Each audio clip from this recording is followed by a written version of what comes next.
Do do do, theme song. Do do do, I'm broke, so this is my theme song. Do do do, just imagine this is an awesome theme song. Do do, theme song.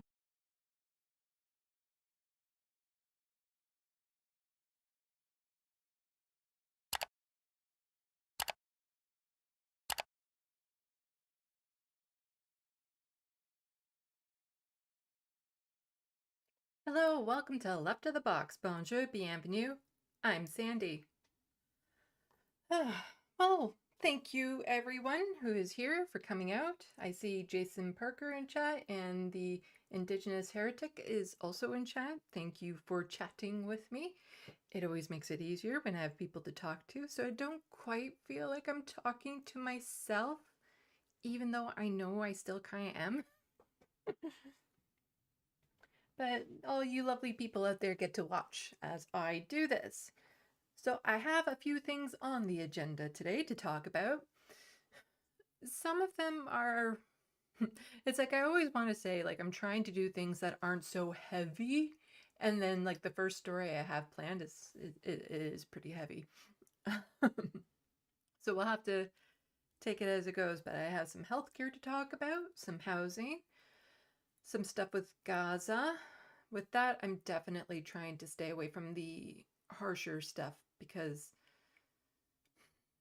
we just get bombarded with it all the time. And if you're like me and I watch a lot of leftist news programming, I see a lot of the horrors that are going on there. But I still do want to address some things that is happening. So that's still on the agenda, as well as let's see. Yeah, so those are the main things, and then we'll see how time goes. And if I get into my rant about online YouTube ads and how much I hate them and why, there's actually like real reasons behind it. So, oh, hello, Karen. So I hope everyone is holding up as well as you can be in this. One of the things that I'm trying to do, well, there's two things primarily I'm trying to do to help keep myself grounded. And one is the drawing I've been working on. It's getting close to being done. I'll show it at the end, the progress that I've made. It's really, I look at my own drawings and I'm astonished at what I do. And like some people might ask, is it hard to do that or something of that sort? And it just comes so naturally to me. Like I'm not even thinking about it. And I can get the different textures of a different fabric or brick or wood. And it's almost like I'm just watching the pencil do things. So the drawing that I'm working on right now is of my late cat Tulip, featured in the long meows, or any meows that you hear on here, it's all her. The other thing that I decided to start doing is rewatching all of Star Trek The Next Generation. I was gifted the Blu-ray box set of it a little while ago. And, you know, growing up, that was my moral compass. Like all the good morals I got is from watching that show, because I definitely wasn't getting that from home. um, and that show just had like a huge impact on who I am today. And so I want to start rewatching it to just see if I can get back into that feeling, you know, when I still had hope and wonder for the future, the different possibilities of what lies ahead of us. But I gotta tell you, I've watched the first 3 episodes so far, and some of that did not age well. No, it did not age well. You see, I've seen all the episodes multiple times, probably. When I was younger, I watched them all. But it's been so long since I've seen any of them, I forget so much of them. So in a way, it's almost like I'm going to be watching a lot of this for the first time, because I remember so little of it. One of the things I don't remember at all is the order of the episodes. And so it just kind of blows me away because I remember Encounters at Farpoint was the first one. That one I remembered, and it played out pretty much as I remembered. But then the second and third episodes, I'm like, oh, they started hard. Like one was just dripping with racism in its portrayal of a species on a world that were black, and just the way that they portrayed them. And of course, it's the blonde woman that's in peril with them, and the way that they characterize this planet and its people was just so bad. And yeah, so then there was that, and then the other episode was a virus broke out, which causes like everyone to be drunk, and like Tasha Yar is talking about, oh yeah, where the planet I came from, I had to evade the rape gangs that were, roaming around, and before I could escape. And oh, Data, how fully functional are you? I'm just like, what? Like I totally remember that they banged, but I didn't remember it was like the third episode. And that she talks about that right before she starts asking him about his functionality. It's like, wow. So, yeah, and I do remember like with Deanna Troy, her characterization in just like this overly emotional woman type thing where it's like she's feeling everyone's emotion, but she gets like so into it and stuff. And I remember all of that. Not and it doesn't translate well to today, but it'll be interesting as I go through the series again, because like I said, it's been so long since I've seen it. Like I know I've seen every episode multiple times, and I do remember a fair bit of it, but there's going to be a lot of episodes where I remember nothing. And so it'll be nice to just kind of go through that again, go through some of the places that it took me when I was younger, and the thoughts that I had for the future, or the possibilities and potential, or what I would do if I was on the starship, and, all of that sort of stuff. It was the future I had envisioned for us. And then it kind of diverted from that. We're in this weird dynamic right now where we have people who are super progressive, like when it comes to accepting people for being queer, trans rights, even the pushback that's happening against Israel to what they're doing to Gaza and stuff. A generation ago, that would have never happened, but the younger people in particular are the ones that are driving that. And so we have like this massively progressive wing of people, but at the same time, North America has never been so close to fascism before. And so it was like, it just had this like very stark divide in the directions that it went. And I've been asking Sam Cedar if he would come back on my show so that he could talk about it. Because the advantage with him being so old is he was an adult since the 90s and somewhat, politically engaged. So I've been wanting to pick his brain about it, but he never gets back to me about it. I see him go on other shows, but he hasn't responded about coming back onto my show to talk about that. But, I know, super busy, that sort of thing. And, but it would be super interesting to have that conversation, to just try to understand why there's such a stark divide and the potential of where it's going to go from here. So let me just check in. Hello, Christy. Hello, Bad Lefty. Karen, you have the complete Voyager series. Nice. Eventually, I want to get all of them. Like, I haven't seen any of the newer Star Trek spin-offs, like Lower Decks and all that sort of stuff. Somebody also just lent me Picard season 1 through 3, and I've seen season 1.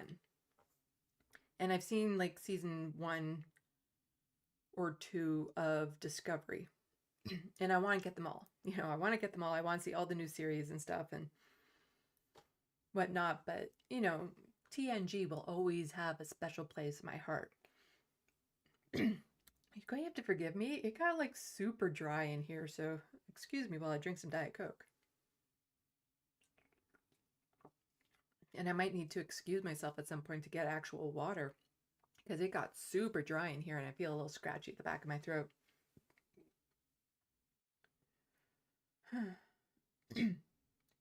Soul Life, hello. I just found a stream called Sappy Sabs, and I couldn't decide if I wanted that or this.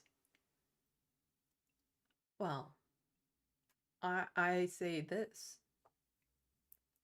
You should want this.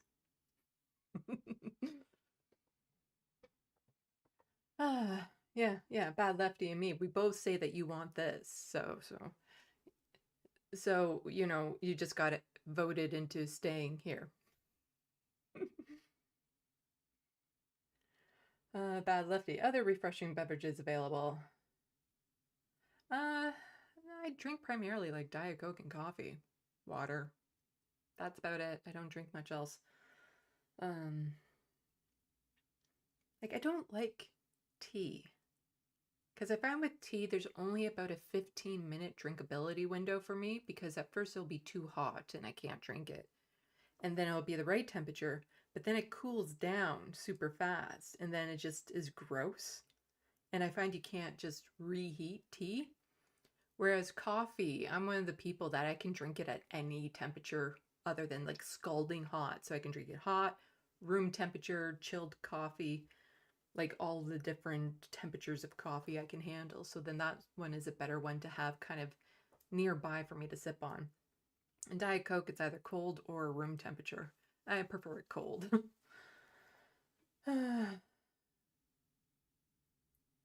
So, Soul Life, Sabby is the worst. I don't know what you're talking about. You know, try to focus on me while you're on my channel. I don't know a lot of the other channels out there, so there's so much out there too. I come across streams all the time where it's like, wow, I've never heard of them, but yeah. Okay, so we're going to get into it. I just want to warn everyone before I get into the news. The first story is pretty rough. I'm going to be talking about sexual assault. I won't get into any like graphic details of the story or anything of that sort. So just want to give you a heads up on that. And since I am doing this and it's a solo stream, I don't have to switch frames constantly as I'm going back and forth between stuff. So let me go like that, see? And then I'll even do this. Yeah. So, oh, how about before I start all of that, I do this. Today in Canadian news.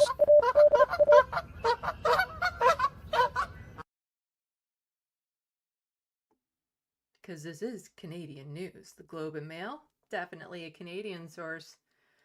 So I wanted to talk about this, and we'll get more into it in a moment, but renowned Toronto pain doctor Alan Gordon charged with sexually assaulting 5 patients.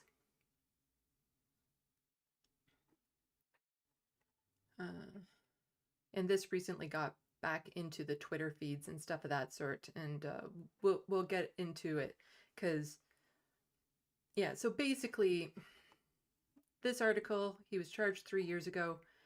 His license has not been revoked. His medical license. He's been allowed to keep it. So Toronto police have charged prominent pain specialists with sexually assaulting 5 patients over a span of 14 years. Alan Gordon, 75, was arrested on Friday and charged with 5 counts of sexual assault, the Toronto Police Service said in a news release. Police expressed concern there may be more victims. And yeah, he was charged and I believe he was convicted. I thought this was the proper article. Let me just check something quickly.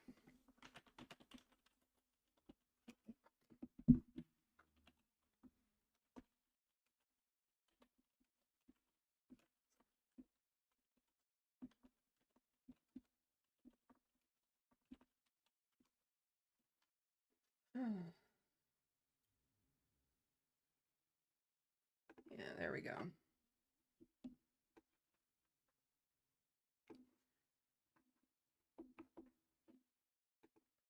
So here we go. Toronto doctor who sexually abused patients has greatly harmed medical profession, but will keep license after third suspension. So he got charged. This one saying that he did sexually abuse them. So a Toronto doctor who has been suspended 3 times, including for sexually abusing female patients, has greatly harmed the reputation of medical professional and is at high risk of losing his license, a discipline tribunal said Friday. Oh, this is a different doctor. Wow. There's a lot of doctors that are sexually abusing their patients in Toronto. But there's a bigger point to just them. So Dr. Javed, I don't know his name, was suspended for 7 months in September for failing to abide by the conditions on his license, including that he not see female patients without a chaperone approved by the College of Physicians and Surgeons of Ontario. If he needs a chaperone in order to see patients because he can't be trusted, I'm just saying, might be a good call for him to not have his license. But somehow both of these stories kind of popped up in the news feed because even after this, they get to keep their license, their medical license. Oh, so yeah, in light of yesterday's Toronto Star article about a doctor charged with sexually assaulting patients being allowed to keep his license, a quick thread on advocacy, imbalance of power between physicians and patients, and protecting yourself. Yes, I'm angry.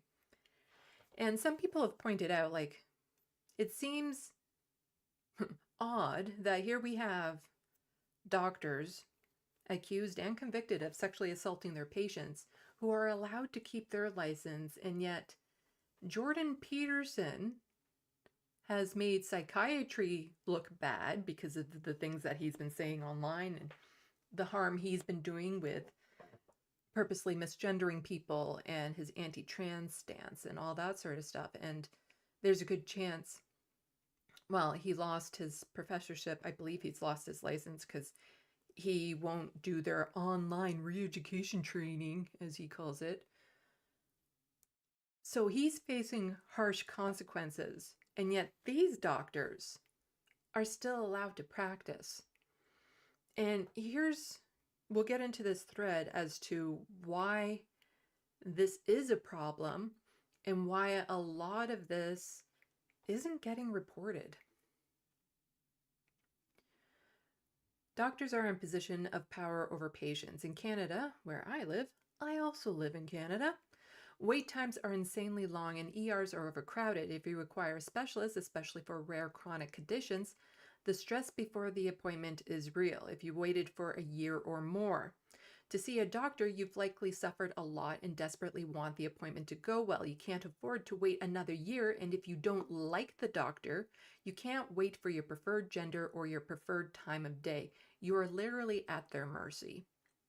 And this is something too that I've also noticed when it comes to getting mental health treatment, because the ones that are covered by any provincial healthcare, because they're all extrally funded type thing, you don't get to choose which ones you get to see if they're covered.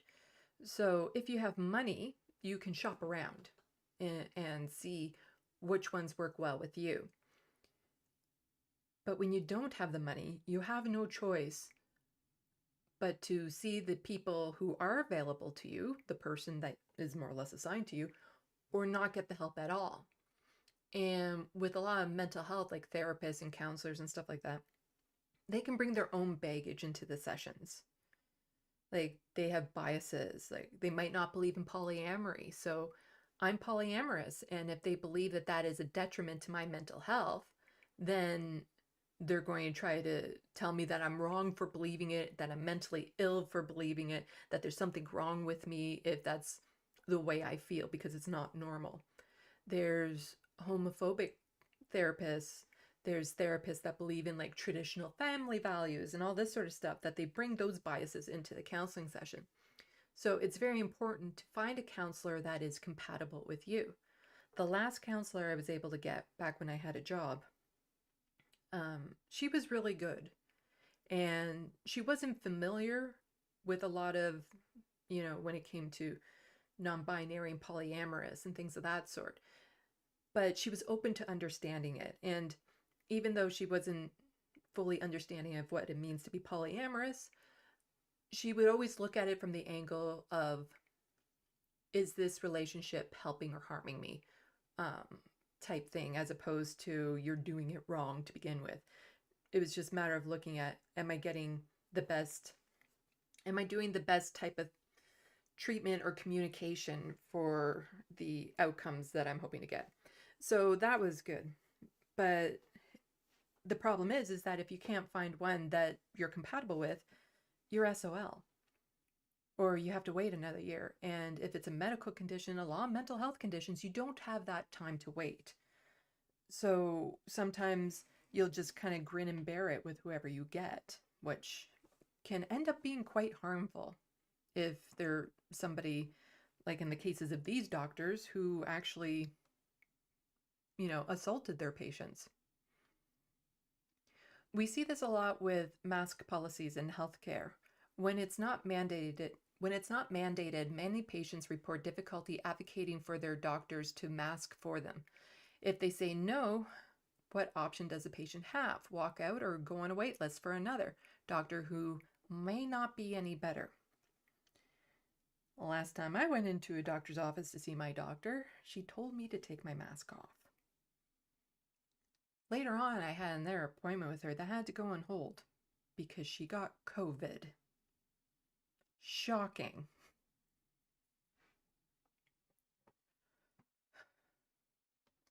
As a result, many patients don't speak up when they're uncomfortable. Their safety and care ends up compromised. Oh, I should mention this is Kelly, Broadway Baby TO. So go follow her on Twitter if you're still on Twitter. As a result, many patients don't speak up when they're uncomfortable. Their safety and care ends up compromised when it escalates to the next level. It is in cases of abusive patients. Oftentimes, multiple complaints need to be lodged before a doctor is even investigated. And we see this all the time with certain types of professions, like when it comes to police officers or some teachers and stuff.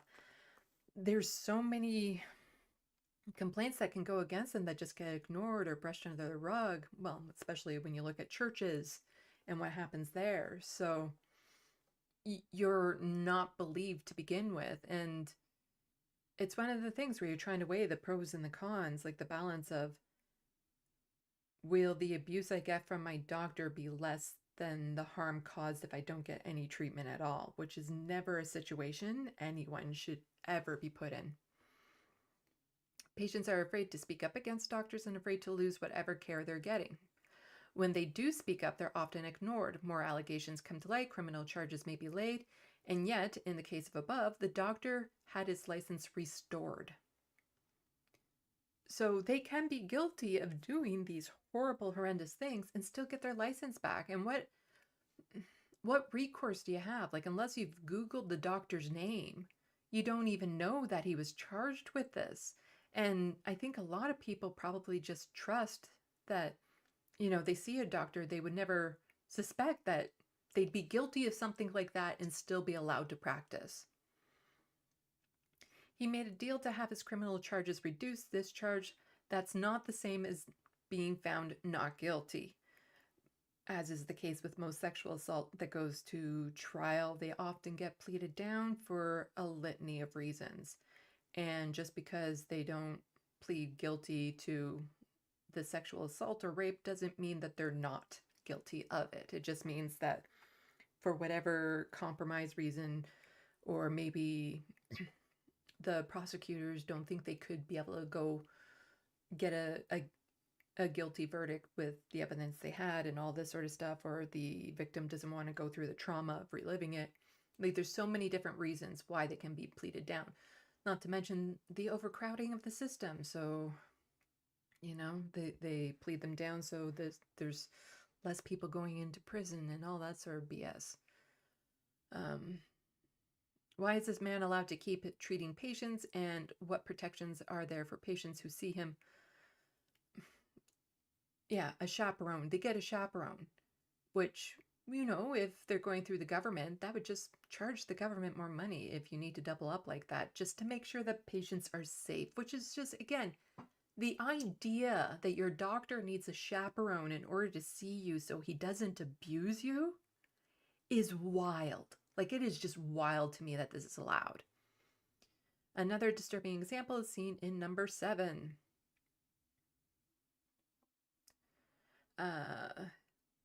Is seen is seen in the case of Dr. Gordon, a high-profile Toronto doctor who took on EDS cases. EDS is a rare genetic condition that very few doctors understand. He was often the last hope for patients in terrible pain. So that was the first doctor I was talking about.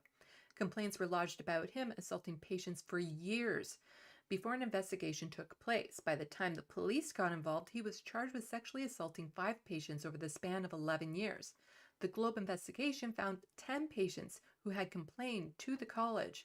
Why did it take 11 years for him to be stopped? How is this okay?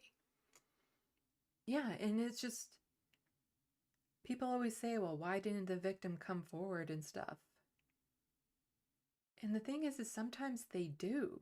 You just never hear about the people who came forward because they get buried in the paperwork or they're never acknowledged. And, you know, then there's people who don't want to risk losing their treatment, don't want to risk a lot of things by going up against a powerful doctor.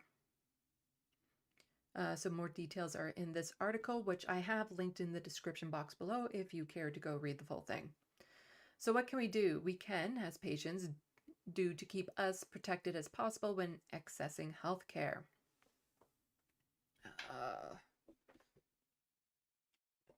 Got a cat on my lap right now. First, if you can, you should always bring an advocate with you, a friend, a partner, or parent. If you can't find someone, it is your right to request a nurse be present during examinations. Don't be afraid to ask for it. If in a large hospital or a busy ER room, you may have additional options for support, such as the charge nurse, social worker, or on-site chaplain. Any additional person you can have with you can be added layer of protection. You can get anyone in person, ask to phone, a video, a friend. As a last resort, you can record the interaction, but check local laws regarding 1 or 2 party consent. Don't be afraid to be firm in asking for the care that you deserve. Often as women, we don't want to seem bitchy or needy, but when your life and health are on the line, it's 100% okay to speak up.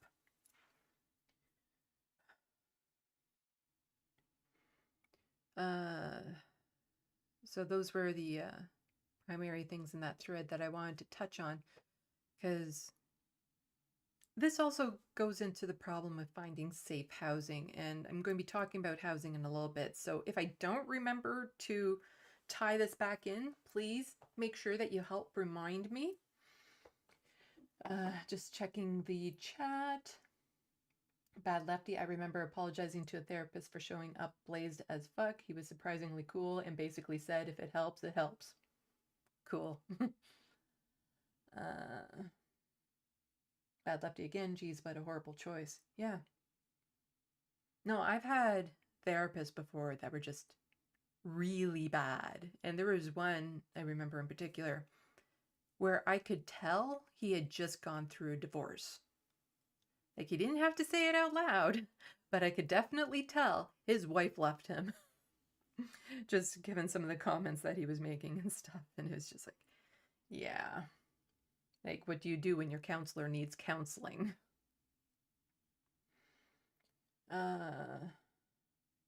Christy said, this topic is a lot. Why are there so many topics? So fucking depressing. Where's the good? I am an atheist, so I know these people aren't even going to burn in hell. It just isn't real. Well, the thing is that there are good stories out there. They don't get the coverage. You know, newspapers don't report on them, which is why it can be difficult if you're plugged into news, online politics and stuff. The world may seem like a horrible, horrible place, which is why it's important to maybe just get engaged with your community and realize this isn't the world.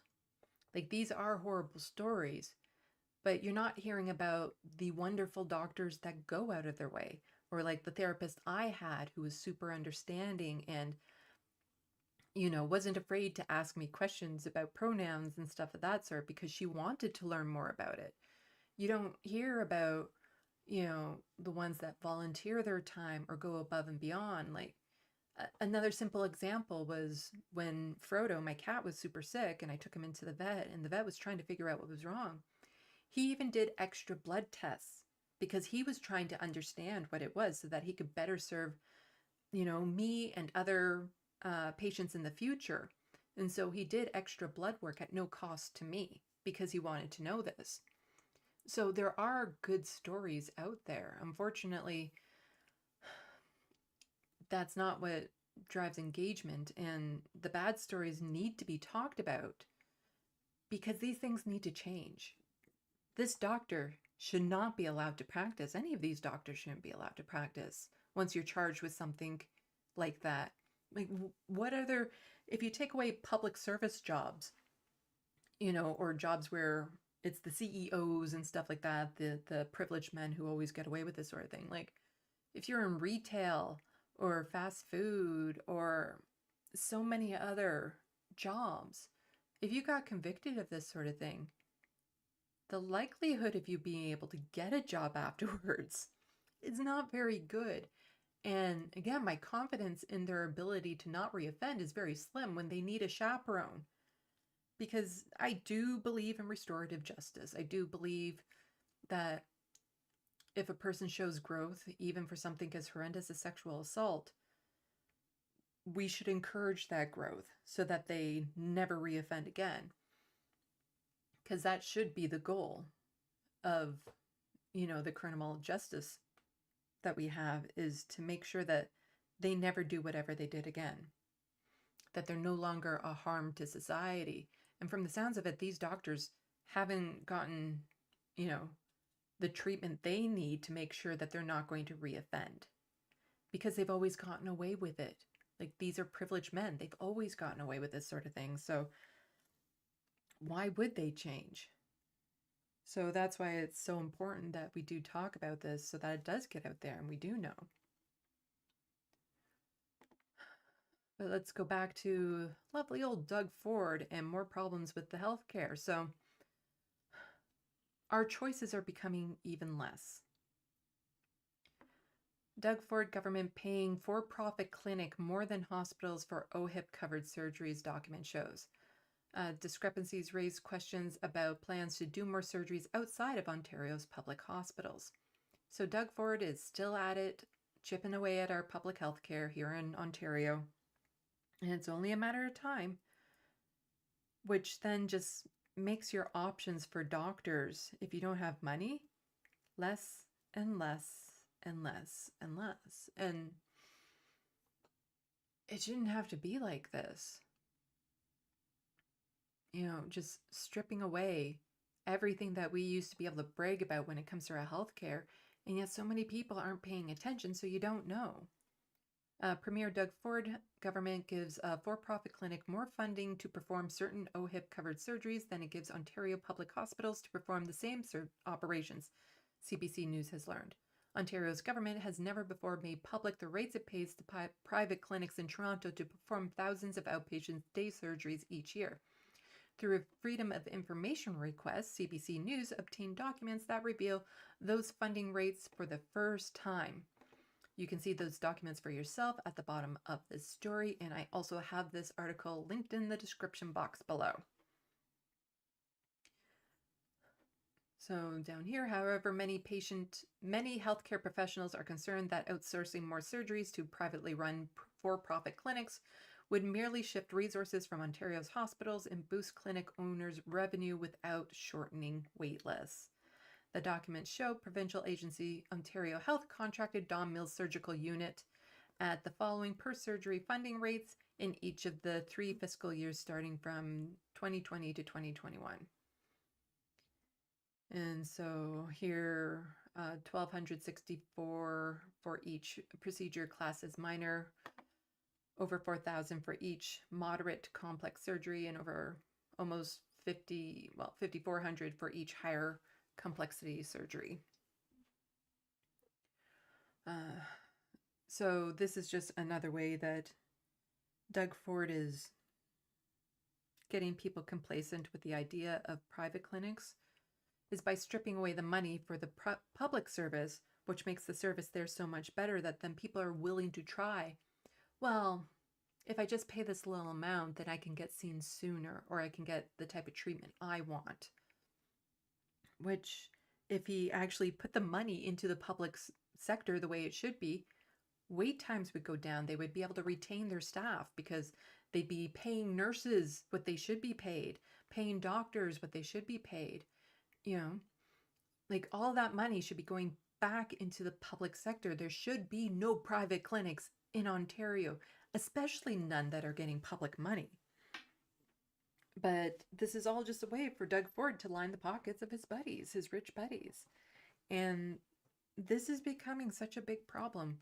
And once these things turn private, it's so much harder to then make them public again. Like it is monumentally harder because there's certain legal loopholes in there that the private clinic can then charge the province millions upon millions of dollars for trying to shut them down for lost future revenue that they would be out of and all this sort of stuff. So it really is disgusting what Doug Ford is doing, because he's never going to have to worry about this. His buddies aren't ever going to have to worry about this. They're always going to have the money to get the treatment and care that they need. But for people like me, relying on disability, for people with lower wages who live with poverty, it's just making our choices less and less and less and less. Like if, let's say I would want a new doctor, a new family doctor, it's difficult to find a family doctor, like a new one. And then I had one that I liked, but then she left the practice, and then suddenly I don't have a doctor anymore that I like. And my mom, she lives in a smaller town. She has to go to the eMERGE to get seen because there's no walk-in clinics in her town, and she can't get a family doctor in the nearby cities.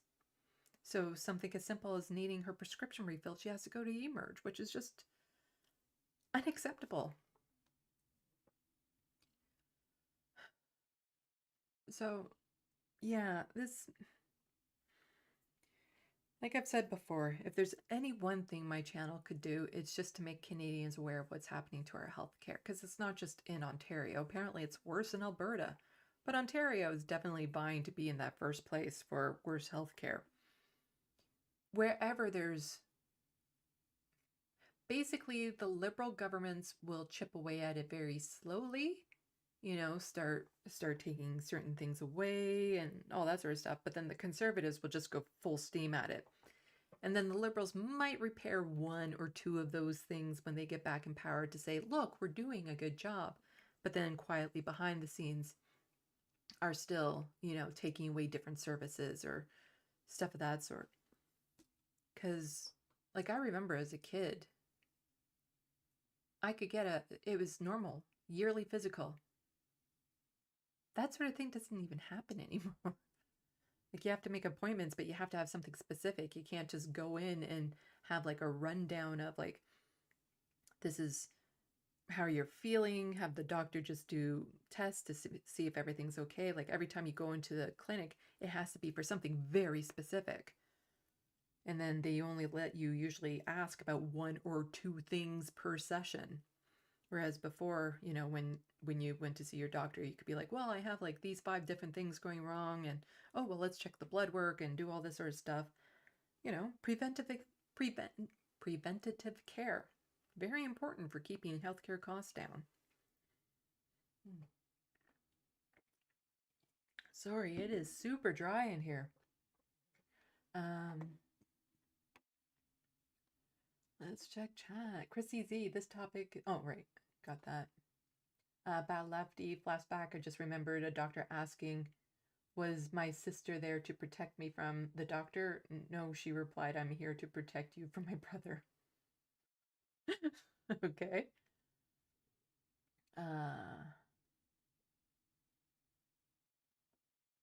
Oh, hello, MIDI doctors. Left Reckoning stolen everyone. Oh, is Left Reckoning on right now? I'm trying to find times that, I'm not going to be in competition with far more established programming than me. I saw the Surfs were still broadcasting when I came on too, and they usually start a lot earlier in the day. Because I was thinking, okay, well, 7 p.m., it's earlier in the day, so people who would then normally stream during the week, they usually do it like at noon or like way later in the evening. So I'm hoping to find this middle ground, but it's a bit of a challenge. Soul Life Canada is catching up to the U.S. Yep, they see what you're doing down there, our government, and says, yeah, that looks good. We want that.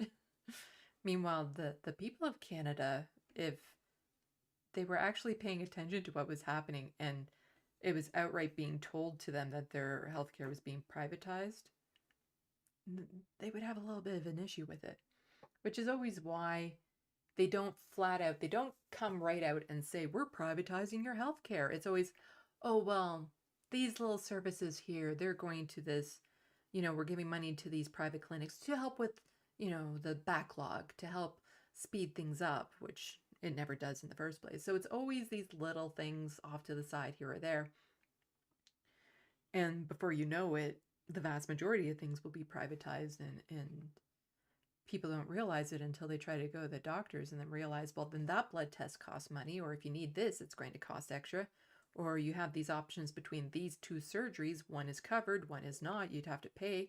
And the one that you have to pay for is often the better choice, slower or faster recovery time, more efficient, and can get done sooner. And yeah.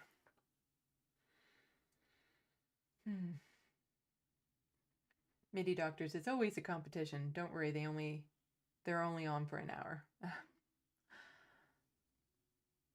Yeah, well, I'm trying to get other people onto my program, so it's a little bit challenging if they're streaming at the same time as me, and they might be people that I want to try to get on.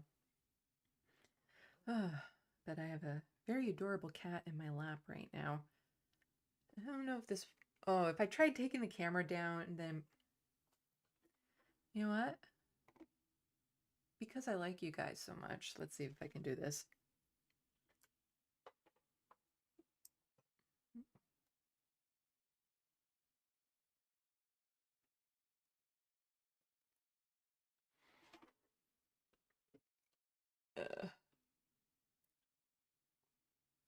That wasn't so bad.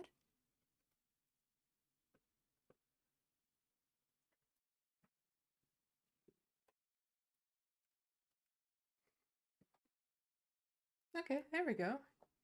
Got the little Lanier curled up in my lap. It's okay right now, but when I'm trying to do my art and he wants to jump on my lap, that's a different story. Okay, how about more in... Today in Canadian news...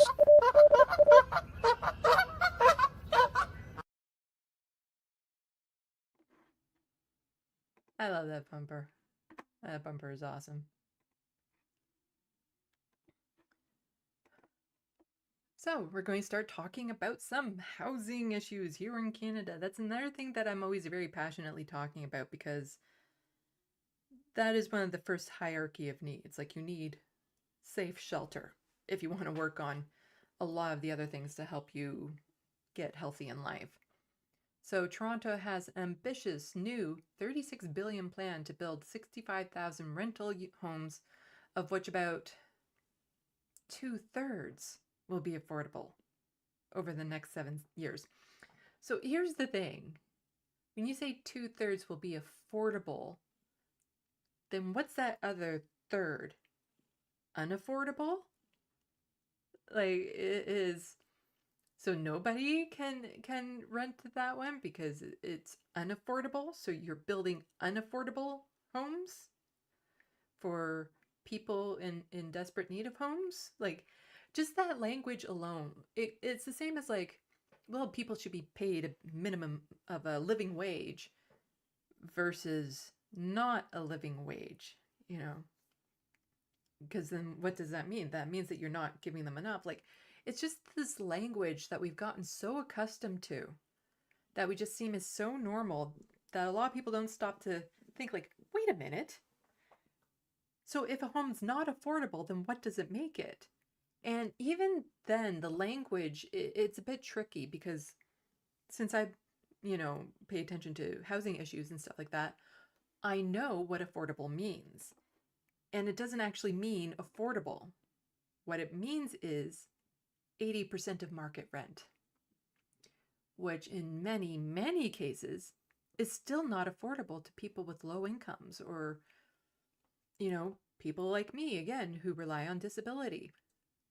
You can't afford that.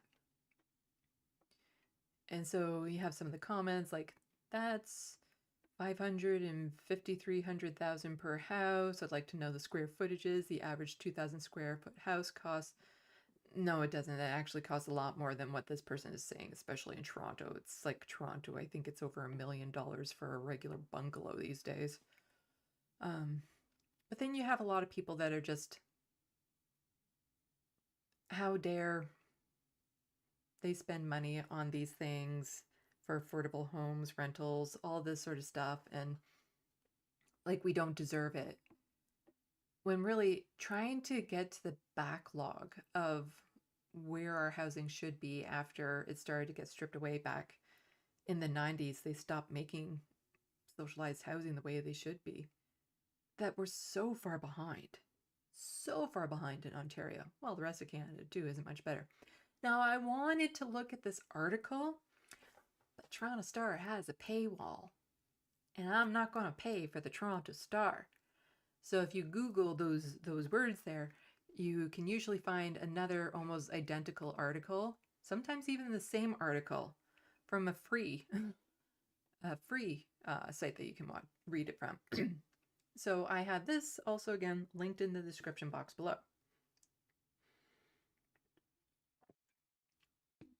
Yeah, Toronto's new plan to build 65,000 affordable housing units hinges on billions in provincial federal funding. A significant investment needed after decades of insufficient public investment in housing, city says. Toronto officials have revealed a first look at the city's new accelerated plans to build affordable housing, but that plan will require billions of dollars in federal and provincial funding and loans to make it happen. So this is building new homes, but the thing is that a lot could be done if we change our ideas as to what homes look like. So a lot could be done if we change the zoning of different areas so that we can take buildings like an old office building that maybe isn't being used anymore and convert that into housing, or an old warehouse and things of that sort. Change the zoning. Instead of building from scratch, renovate these places into being homes. And the thing is that they might not look like homes that we would think of. Like some of them would be a person gets their own private room and stuff, but they might have to use a communal kitchen and bathroom. And the thing is some people are fine with that. Other people like me would not be fine with that. I need my own space. Because there's not one solution to the housing problem. There's lots of different solutions. Like if you had a place that had like a cafeteria that would serve food and communal washroom and stuff like that, that's great for people who maybe don't know how to cook or look after themselves like that. Like all they need is a room that they can go and feel safe in at night and sleep and keep their possessions safe. But then when it comes to all the other things like eating or even socializing, like have the main area that they can go into and stuff in a cafeteria where they can get food. Like for some people, that is ideal. That is exactly what they want. And there's so many different types of housing that could be made. You see, there's a large push in my area in particular, yes, in my backyard, Yimby, for like tiny homes and lodge homes and stuff like that. And again, I don't mind them especially as transition places for people who are unhoused to then move into that before they move into a proper rental unit or something. My concern is that will get painted as the solution. So That's the only option people will have, and they need to be grateful for it. One of the things about living with poverty is, I talk about this a lot, so let's just go here. One of the things that living with poverty is so frustrating is the absolute loss of autonomy and choice.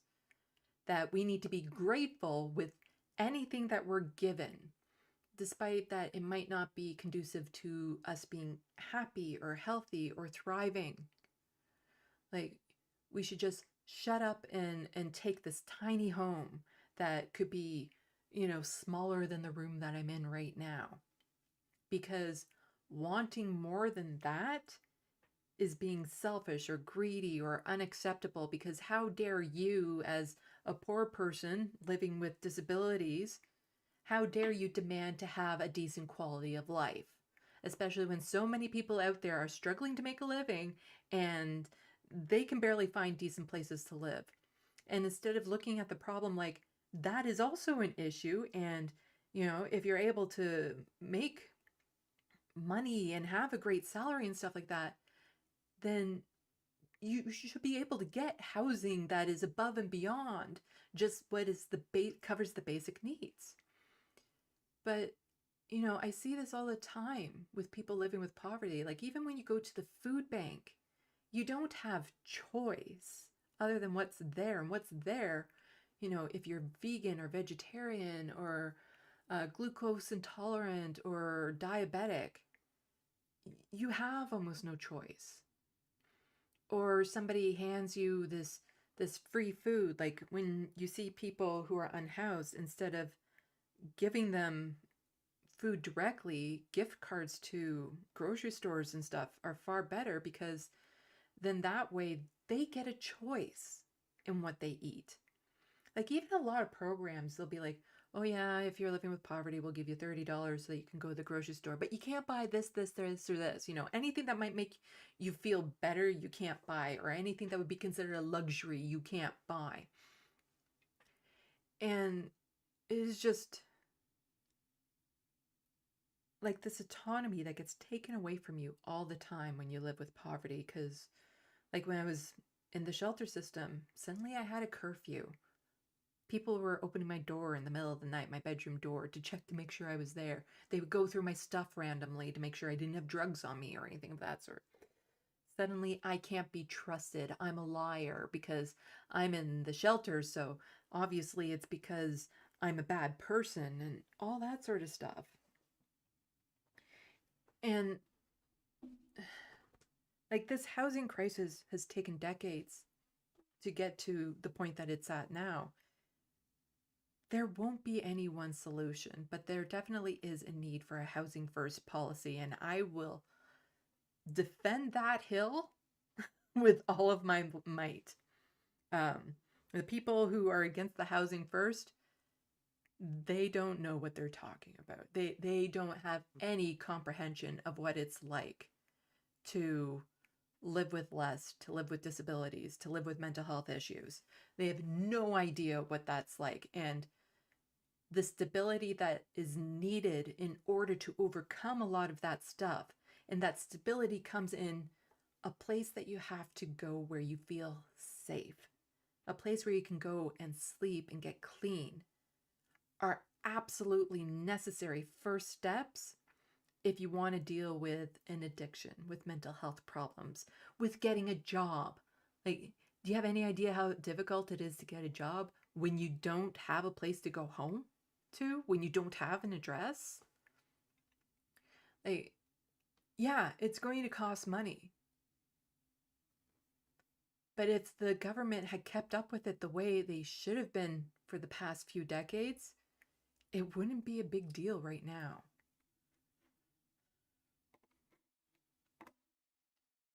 And it's all intentional.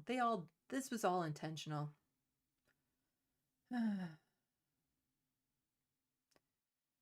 So the report says the cost to deliver the remaining, so they're splitting up the cost between the province and the federal government in order to get these housing done. And 65,000 new homes is a good start. But like, whenever I hear one of the governments say, oh, we're going to have 500,000 new homes over the course of 10 years. I'm like, we need 500,000 new homes in Ontario right now. 500,000 new homes over the course of 10 years across the country. It's not helping. It's not actually helping anything.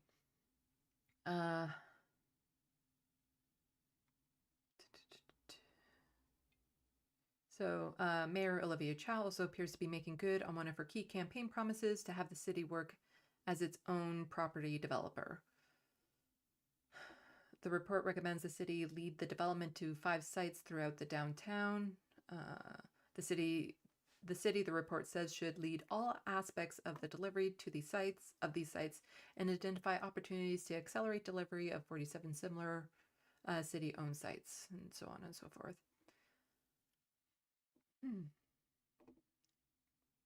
If we go here, and again, this is part of the problem, average Canadian rent price hits new high for 6th consecutive month. And this article is just from yesterday.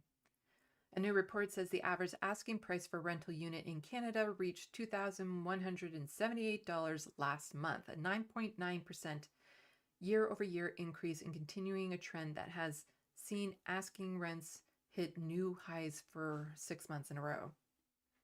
So, part of the problem is not only are the new houses needed, the 65,000, but there's so many people right now that are living with rents that they can't maintain. They can't keep paying that.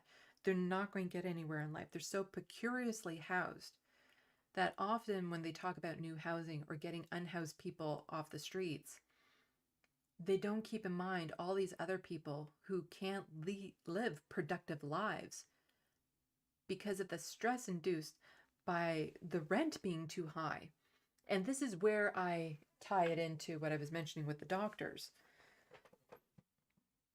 If you have an abusive landlord, an abusive partner, an abusive neighbor, you can't move. Where are you going to move to that you can afford it? If the landlord refuses to do repairs and stuff of that sort, what options do you have?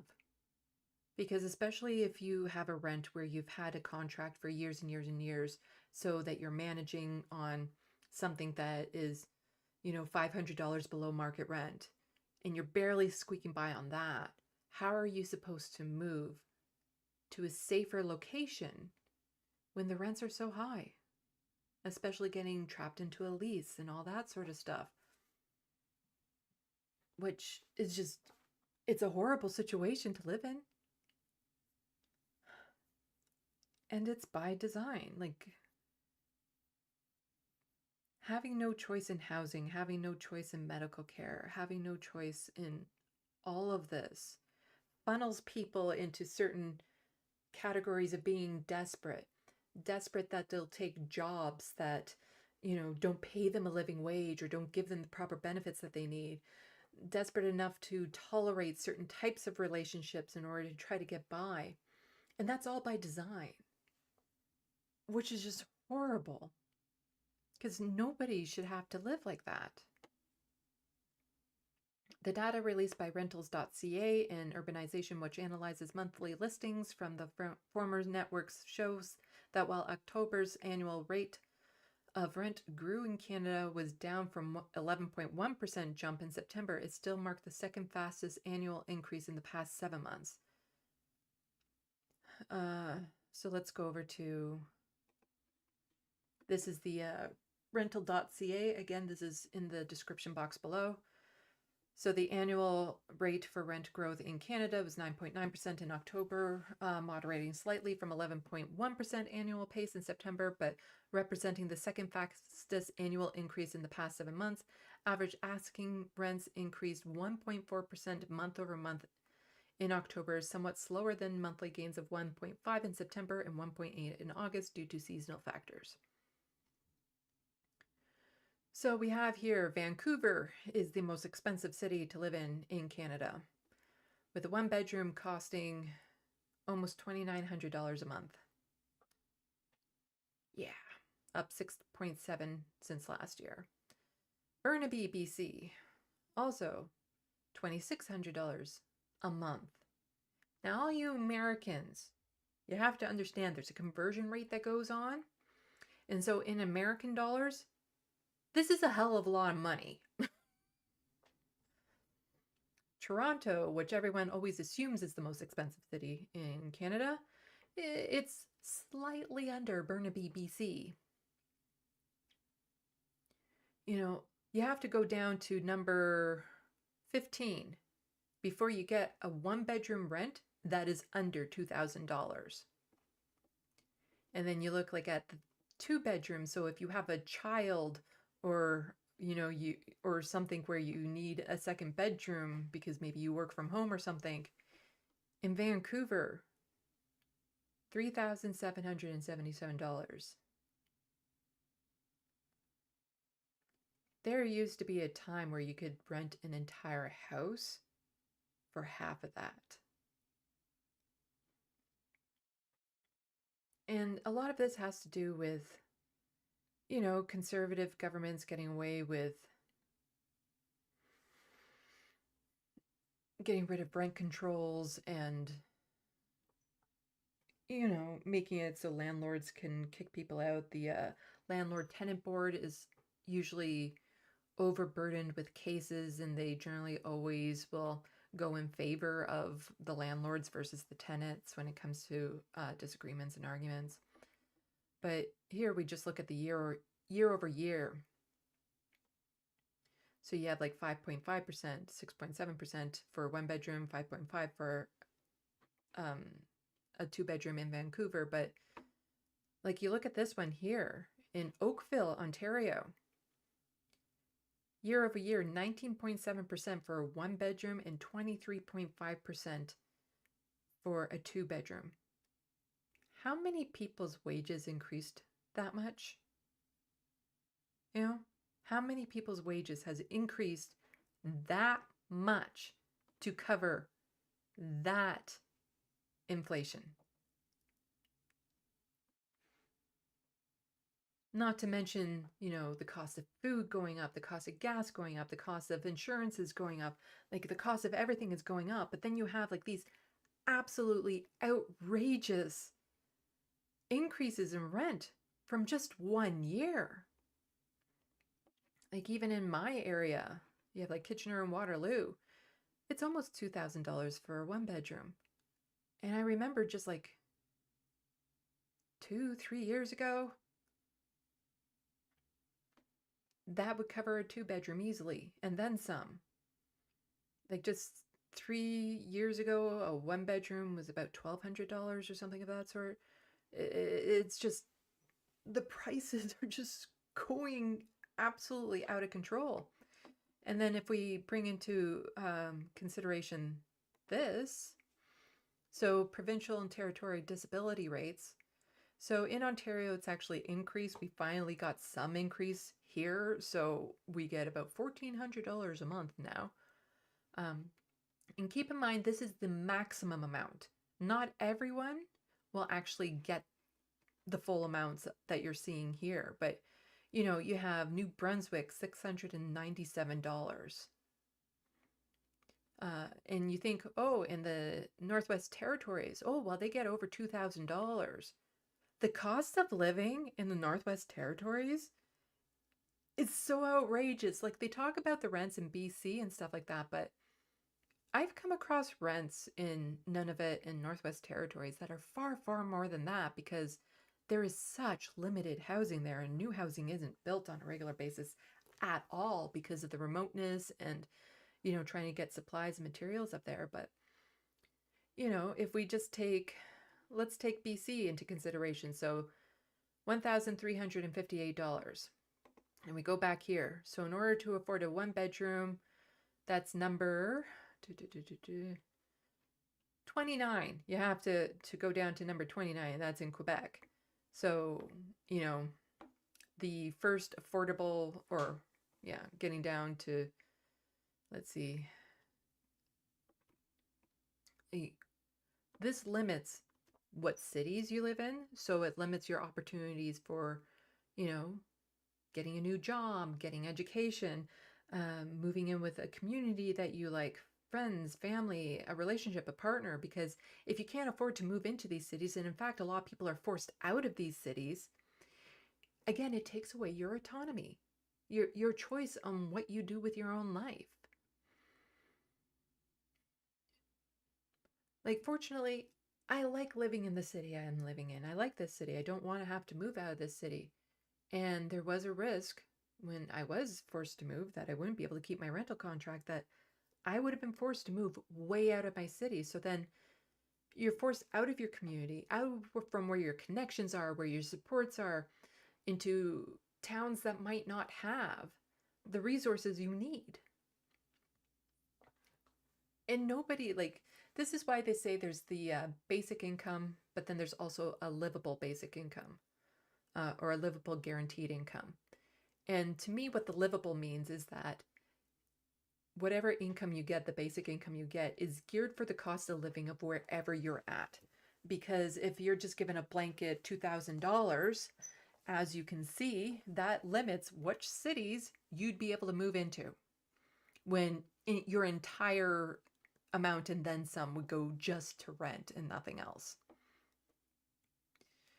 So what does this type of thing lead to?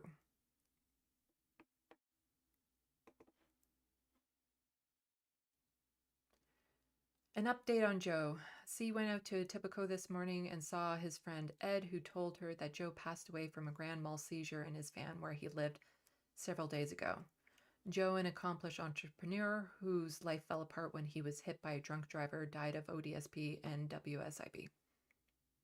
Rest in peace, my dear sweet friend.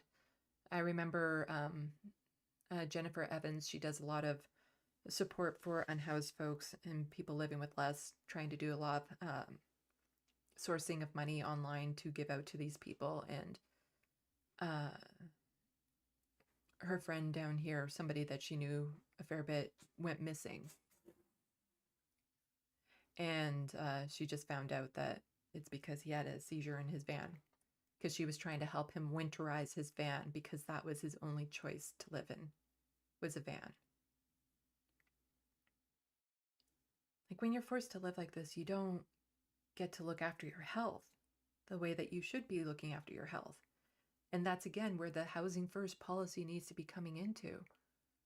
So then you can devote your resources, your mental resources, your free time, any extra financial resources you have, to getting healthy.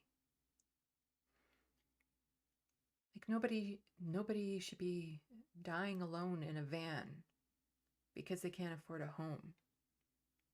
And it's so sad that so many people are going this way. In my city, there's a tent city that ebbs and flows in its size. And all I can do in the winters, when we're having these massive storms, wonder, how are they surviving? Or even in the summer, when it's gross hot for a week at a time and the overnight temperature isn't even dipping below 30 degrees. Nobody wants to live like that. And yet so many people will say, oh, well, they're choosing to stay unhoused. They want that. They're making the choice to stay on the streets. And no, they're not. Nobody is choosing to live like that. They are simply taking the best of the worst options. Like, that is the one option that will cause the least amount of harm. It will still cause harm, but it's the least amount of harm. That's not choosing to be on the streets. Because shelters can be very dangerous places for some people. You can't take your belongings. If you're in a relationship, you'll get split up by gender. You might not be able to take your pets if you have a pet. Like, a lot of these shelters allow you to have one bag of belongings. And the thing is that when you're living unhoused, the things you keep with you are there because they're needed for your immediate survival, or they have such a strong sentimental value to you that you can't let it go. pictures or a jacket from a loved one or something from your life that you had that you can't let go.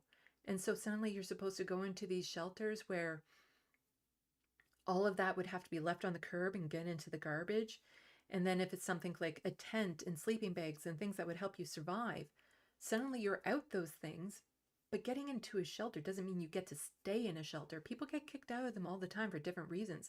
A lot of them have time limits on how long you can stay there. So then do you risk going into a shelter in hopes that you can find a place afterwards and have all of your stuff thrown out? Or do you just stay in the encampment with your belongings until you can hopefully find some sort of stable housing? The choices you have to make when you're unhoused are unlike choices anywhere else. And what is deemed as moral and not moral, like when it comes to stealing food or toilet paper or sanitizer and things of that sort, you suddenly become very flexible on what you as a person will be willing to do in order to get what you need. Because a lot of people will see somebody unhoused eating from the garbage or stealing food or doing all these things that you would say to yourself, you would never do that. You would never do that. Thing is you don't know what you would do until you're in that desperate situation, trying to survive, trying to help somebody else survive. You don't know what you're capable of until you're in those situations. Because I consider myself very fortunate that I was able to get into the shelter system. I didn't have to spend a single night actually out on the streets when I was unhoused. And because of that, I feel very fortunate. Even though, like I said, my autonomy was taken away, people no longer trusted me as a human, I was looked down on, and all these other things, and I was still aware it could have been a lot worse. So I was grateful for the fact that I at least got into shelters. So I can understand the desperation of other people. And then the thing is that if you didn't have mental health issues when you wound up in those positions, you get them. Living in that type of stress, that type of environment all the time, you will develop mental health issues if you're forced into those situations. And it doesn't need to be like this. Like I said, there's many housing options out there if, the government just decided to put the effort into it and really tackle the housing issues, like converting places and doing all this sort of stuff, repossessing empty homes. That would be a huge step into helping people find affordable housing if, because there's, like in Canada, or like in the United States, up here in Canada, there's about 6 empty homes for every unhoused person. So when they say we need to build new homes and stuff like that, we don't need to build new homes. We need to make use of everything we have right now. And if that means some rich person doesn't get to have a third empty apartment because they might one day want to change it into an Airbnb, so be it. And here's the thing, Finland has this figured out. Housing is a human right, and that is actually true in the Declaration of Human Rights from the United Nations. Safe housing is a human right. How Finland is eradicating homelessness. There are more than 1 million empty homes in Canada, and on any given night, at least 35,000 Canadians are homeless. They pack into overflowing, often in dangerous shelters. They hunker down outside, hoping the elements will be kinder to them than the conditions indoors. In the 1980s, a Canadian psychologist working in New York had an idea. Maybe the best way to solve the problem of homelessness was to give people homes.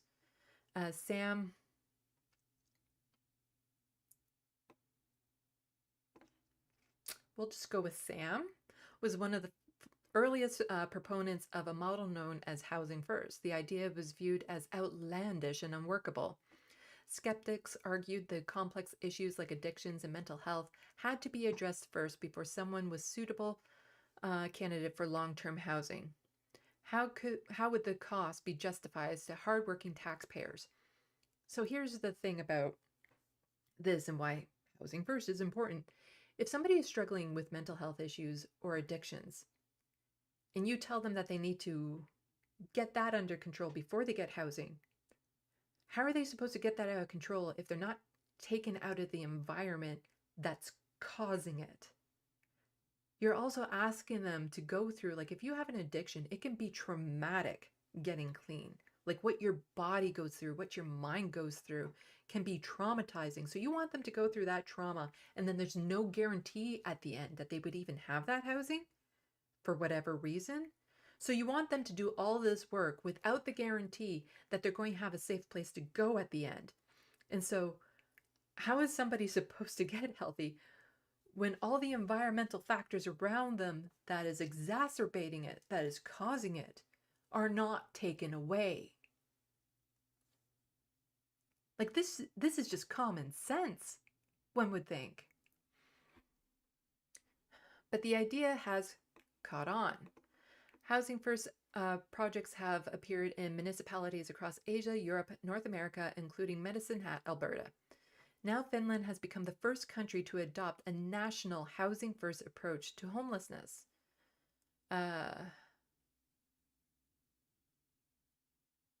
This person, CEO of Finland's largest housing nonprofit, the Y Foundation, has been working in the area of homelessness on social welfare since the 1980s. He was one of the first architects of Housing First, Finland's national plan. He spoke to the Sunday edition's blah, blah, blah, blah. Here are some highlights. A home without preconditions. You can call it all principle, a service model, or philosophy. The main thing is treating homeless people like everybody else. People who have the same rights see housing as a human right. So the housing first principle means that you give a homeless person a home, a flat, or a rental flat with a contract without preconditions. You are not required to solve your problems or get sober, for example, to get permanent home. And then when you have this home, you can get support to solve your issues. This is a simple, basic principle of Housing First. Because that's the other thing about Housing First that's rarely ever talked about. It's not just that you give this person a home and then you brush your hands of them. It means that you then give them the supports and help that they need. Because there are so many things to overcome coming off the streets and into a home. Like, some people might not know how to cook or clean or do like domestic stuff, that all that needs to be looked after. Like, here's the other thing that a lot of people don't consider when somebody has to get off the street. So let's just say, you unhoused person there, here's this apartment for you. Great. So who's getting the furniture, the cleaning supplies, the dishes, the baseline of food that you would need in your cupboards, sheets for the bed, a bed, hook up to internet and all that sort of stuff. The initial cost of moving into an apartment when you have nothing is thousands of dollars. Where are you going to come up with that money? And I've lived in situations before where I didn't have a bed. I just had an air mattress and had to deal with that.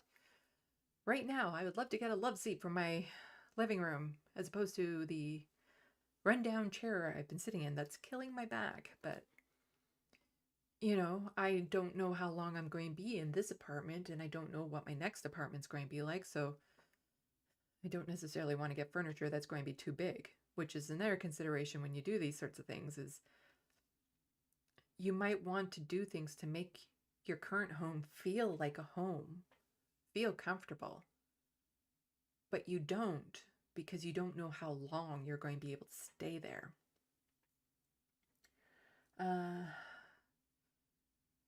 So Finland succeeds where the rest of Europe did not. A lot of progress has been made. We now have the lowest numbers of homelessness. Our present government has decided the rest of the homeless should be halved within the next 4 years and completely ended by 2027.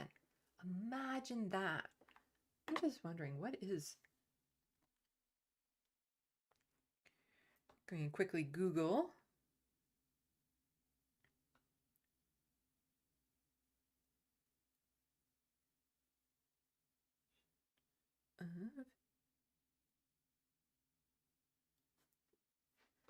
So the population of Finland is 5.5 million. So in a country of 5.5 million, they're going to end homelessness. So if you take a city like Toronto, who I don't know what the population of Toronto is, I think it's around there, they would laugh in your face if you tried to say that they would end homelessness by 2027. And granted, if they did something in that one city and not the surrounding areas, then you're going to have a flood of people going into that place in hopes of trying to find a safe housing situation. So that's part of the reason why it needs to be tackled on a national scale, so you don't have, municipalities dotted all over the place that are doing something about it and then a flood of people moving to those areas. So in order to keep people spread out, you need a national solution. We have a constant policy of providing affordable social housing. The state finances this. And in each new housing area, especially in the big cities, at least 25% of housing must be affordable social housing. This has kept the supply to a reasonable level. This has been probably the main reason why we don't have the kind of housing crisis most European countries have at the moment. Like I said, it's not enough that we just build new housing. People who are already struggling to get by need to be subsidized in where they're living. So somebody like me, I don't want to move. I want to stay where I'm at. So it would be beneficial if you just subsidize where I'm currently living. So then I'm not having to move into another lower affordable home. So then that can go to somebody else who maybe is unhoused. So it's not just a matter of building places for people to move into. It's a matter of being able to keep people in the homes that they're in if that's where they want to stay. How Housing First works. For example, in Helsinki, there are services center for homeless people. You can always go in, no matter your condition. It's probably the most similar to the shelters in other countries, but it's the only one with 52 beds. You discuss your situation with a social worker, and they try to arrange housing for you. They make an assessment to find what your needs are. Affordable housing stock is another option. For over 30 years, the Y Foundation has been buying flats from private market. We use these flats specifically as rental flats for homeless people.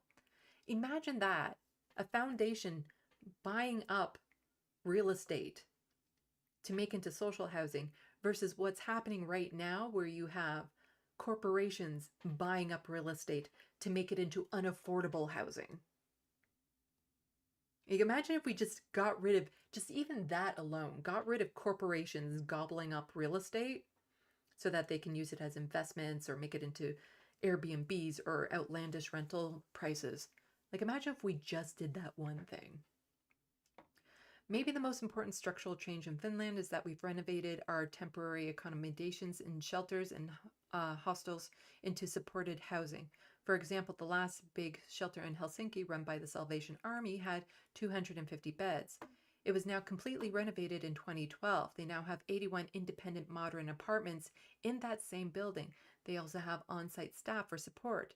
So this structural change has probably been the crucial thing that has led to this trend of decreasing homelessness. The common thing for all homeless people is that they often don't have a home. Well, that would make sense. Everybody has their own story, their own history, they have their own resources. They may also have their own problems. For that, you have to make a very tailor-made plan for people to provide adequate support. Like I was saying, there's not going to be any one solution to this. The ideal housing for one person might not be the ideal housing for another person. It has to, it depends on what the person needs.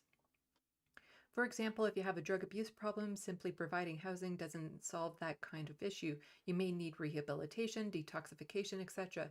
These other elements are important, but you get these done successfully, you must provide permanent housing.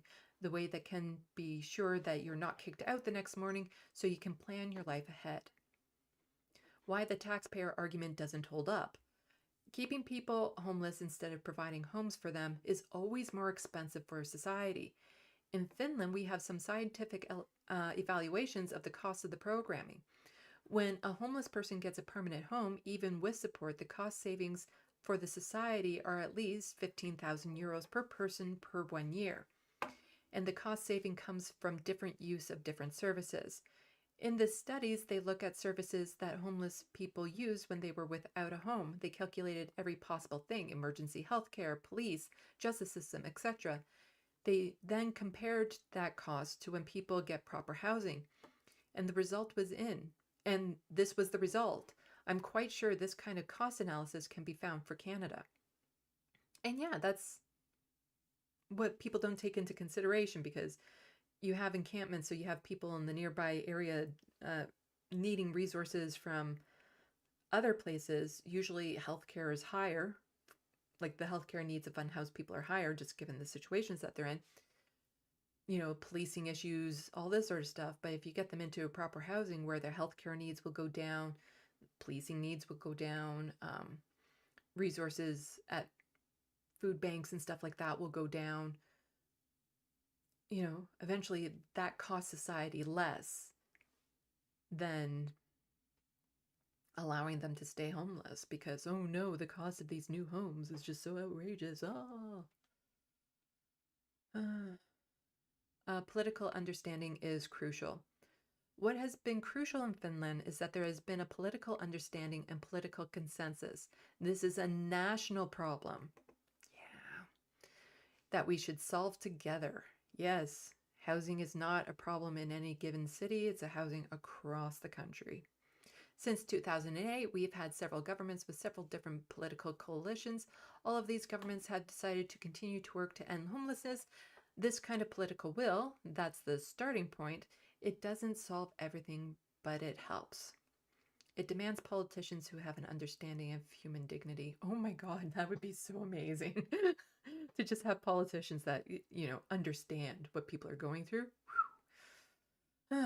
I think that it demands, it doesn't require more. In Finland, we have a very wide partnership.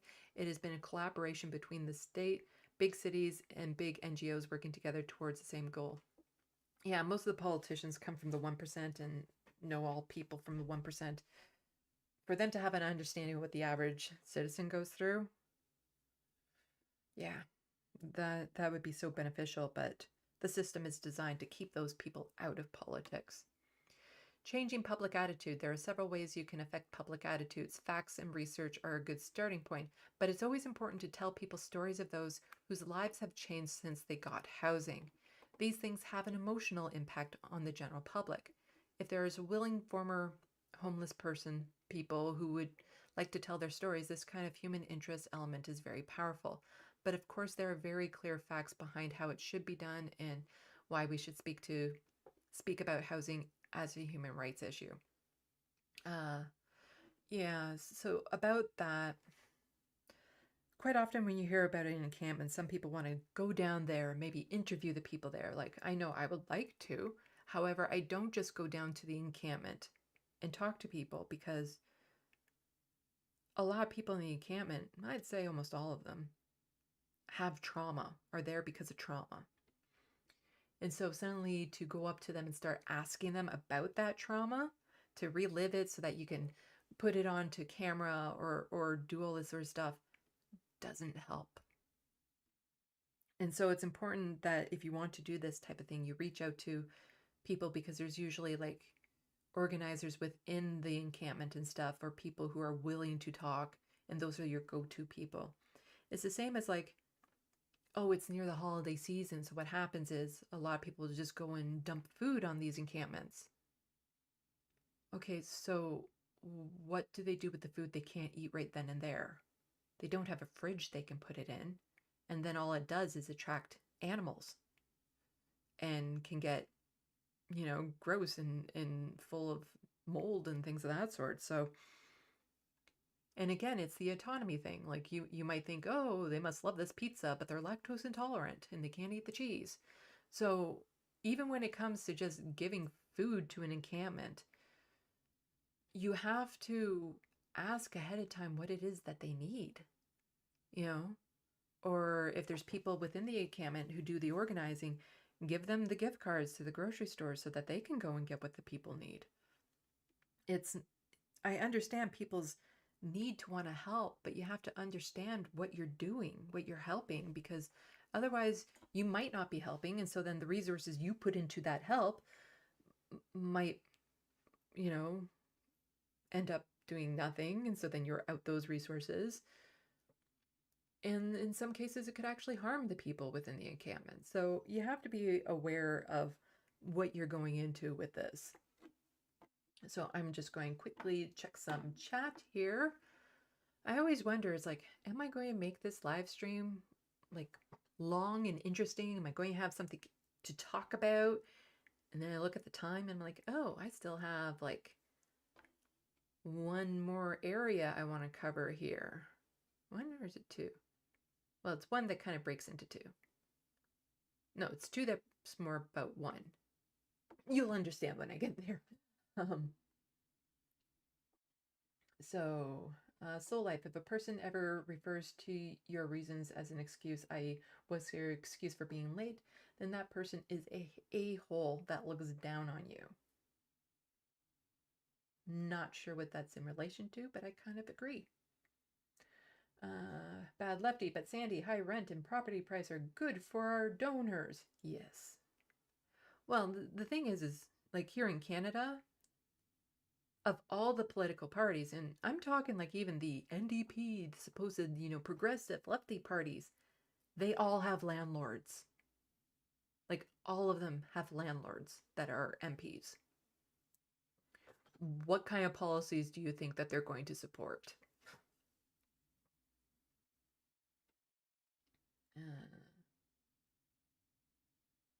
So Sheldon Petrie, I try to help people with mutual aid, and so many vital medications are not covered when in ODSP.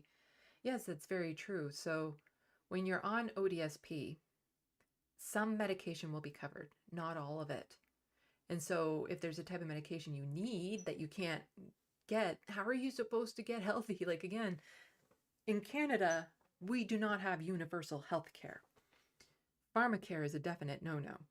So if you aren't even able to get onto disability and you just live with poverty and less, so you don't even have that, if you have a medical condition, how are you supposed to get your medication so that you get better, so that you can get off the street?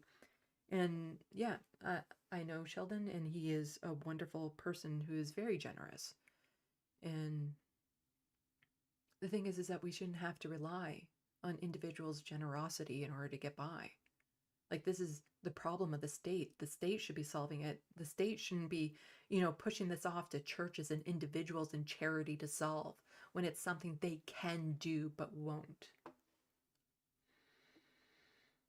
Looney Tunes 9000. Hello, Sandy, aka my boss. Sorry I'm late. Bowling League made me late. Well, I'll keep that in mind should I ever be able to start paying you guys. Because that is something that I do hope to do, if my channel really takes off, is to at least, like, I don't think I'm going to be wildly successful to be able to give you guys a living income or anything of that sort, but to at least be able to show my appreciation for your work through actual compensation. Soul Life, it's rare to be in a position to curl up into a ball for a month and be surrounded by people to allow that to happen without stigma. It's probably stigma. And I don't know what you're talking about. Oh, try getting clean while homeless or while working on a job. You can't. I know people, single mothers, that were prescribed pain meds for years and went to heroin after the doc stopped them cold turkey. Yeah.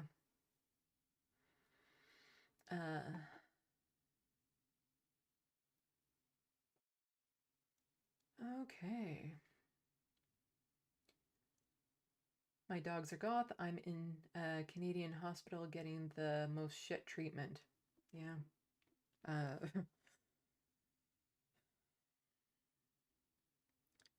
Healthcare is not what it should be in this country. It's not what it pretends to be. And I've been fortunate that the few times, okay, it's been more than a few times I've had to go to the hospital. Other than like waiting 6 or more hours in the emerge, I generally got treated well. Like the times I've actually had to stay in hospital was decent enough to get the treatment and stuff that I needed. But,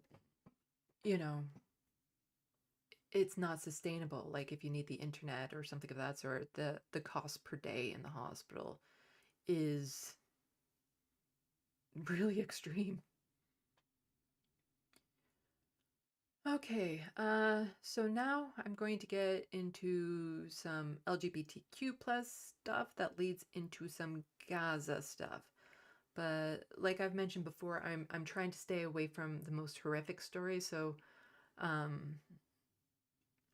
this is just talking about the protests and stuff that have been happening and whatnot.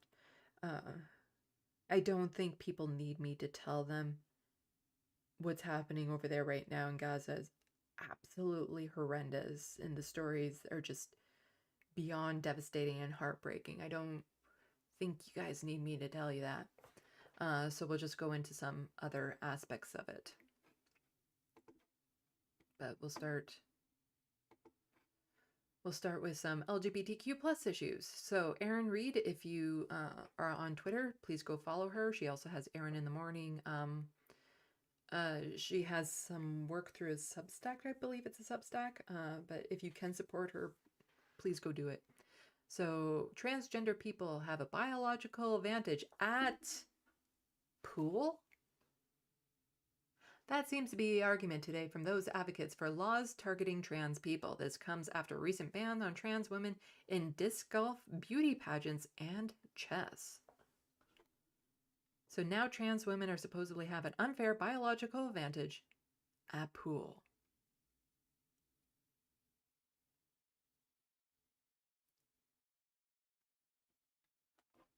What?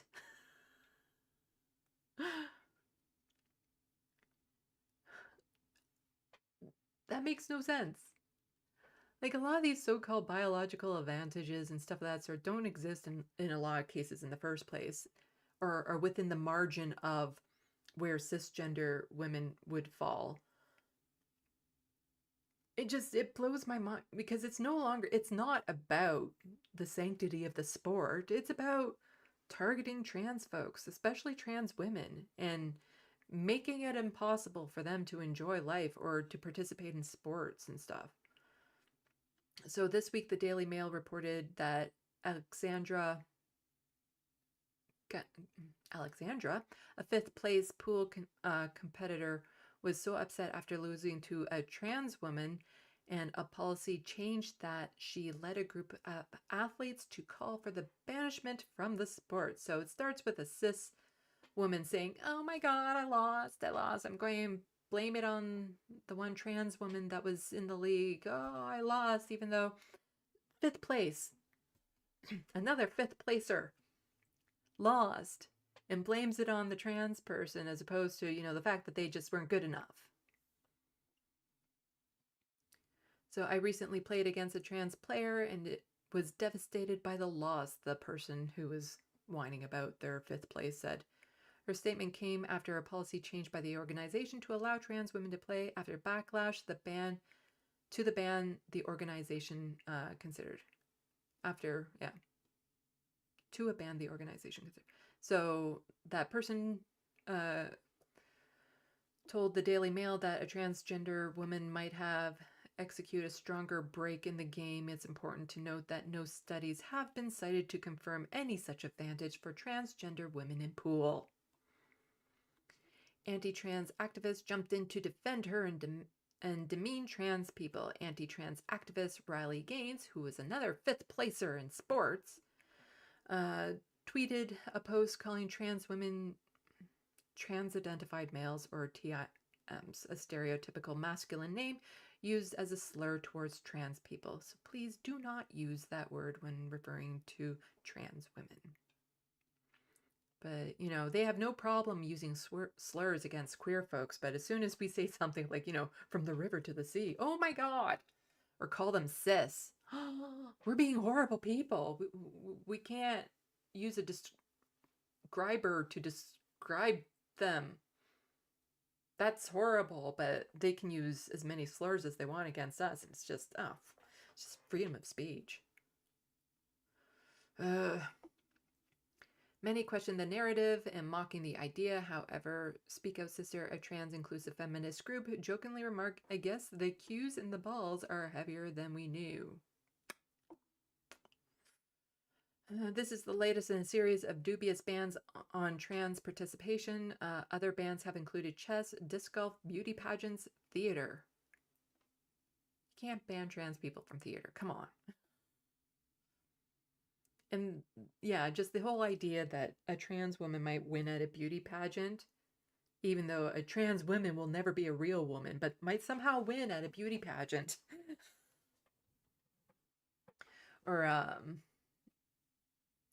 you know, like in theater, only cis girls can play girls in high school theater. Like, why? What is the big deal about that? Like, in theater, who are you losing out roles to? Like in theater, when it comes to theater, if you lose out on a role, it's because you didn't know the right person. It's that's a lot of how theater works. It's all about who you know. It's not about your talent. So I will close off by asking people to consider supporting LGBTQ plus journalism. I can only report on topics that you care about and support people from you. And so Erin in the Morning has this here. Actually, I'll link it in the description box below after this so that people, if you can, support her. She does amazing work. And so another tweet from her is, so you have over in Gaza, the first ever pride flag raised in Gaza. This person, whose name I can't pronounce or even remotely begin to, who is a member of the LGBTQ plus community, wanted to send a message of hope to the people of Gaza living under Hamas's brutality. Keep in mind, gay marriage is illegal in Israel.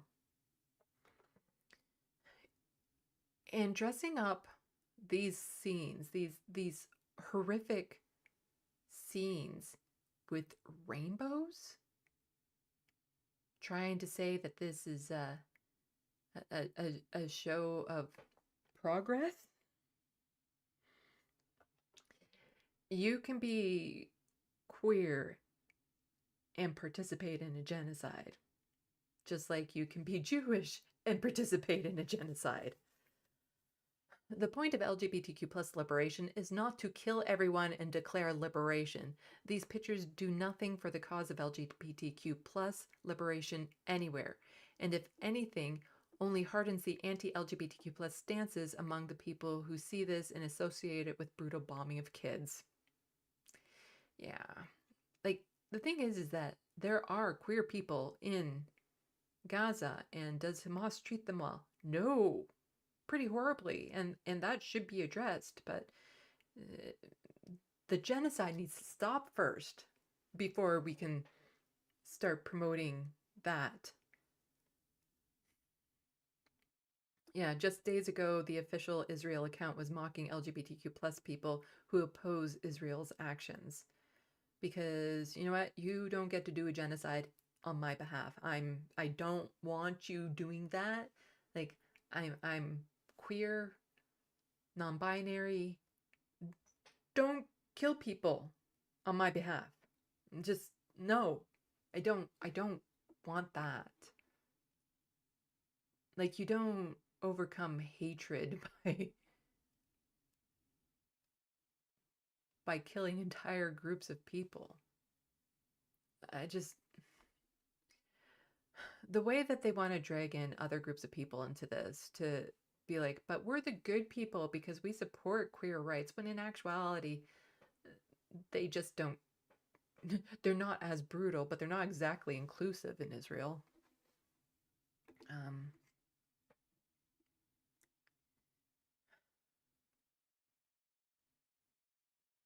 And so then, I think you say her name, Alejandra, also on Twitter, who definitely you should follow.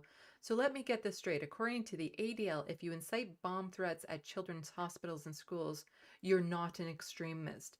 But if you're Jewish and oppose a bombing of hospitals and schools in Gaza, you're an extremist. Got it. Yeah, there's a little bit of a disconnect there. You know, that the people who are calling for a ceasefire are being called like radical and extremists and, oh, you must support Hamas and all that sort of stuff, when we are asking you to not bomb hospitals and schools. And yet, when the people do send in the bomb threats to the hospitals and schools, somehow they're not an extremist. No, that's not real terrorism. That's parental rights there for you. Uh-huh. Parental rights. There's a lot of this kind of disconnect with different groups of people in how one group will try to drink and in their group to try to justify the horrors that are going on in Gaza. I'm hoping to bring on somebody to actually talk about an indigenous person to talk about the colonialism here and how the brutality that led us to where we are right now, the ongoing brutality towards Indigenous peoples in Canada, and just, contrast that with what's happening in Gaza right now, and the way that the term, Indigenous peoples are being invoked in the name of genocide over there.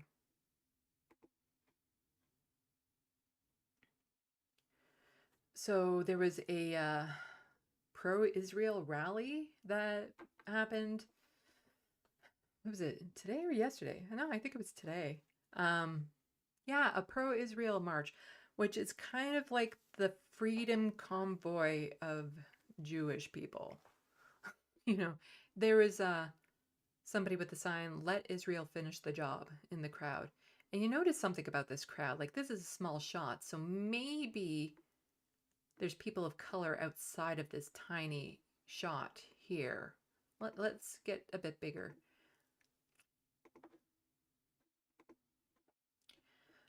I'm looking. Let's see. It's a whew. Considering the city I grew up in Canada, and how white that city is, and I'm looking at this like, wow, that is one milky white audience. It's like trying to play like just any. I can't.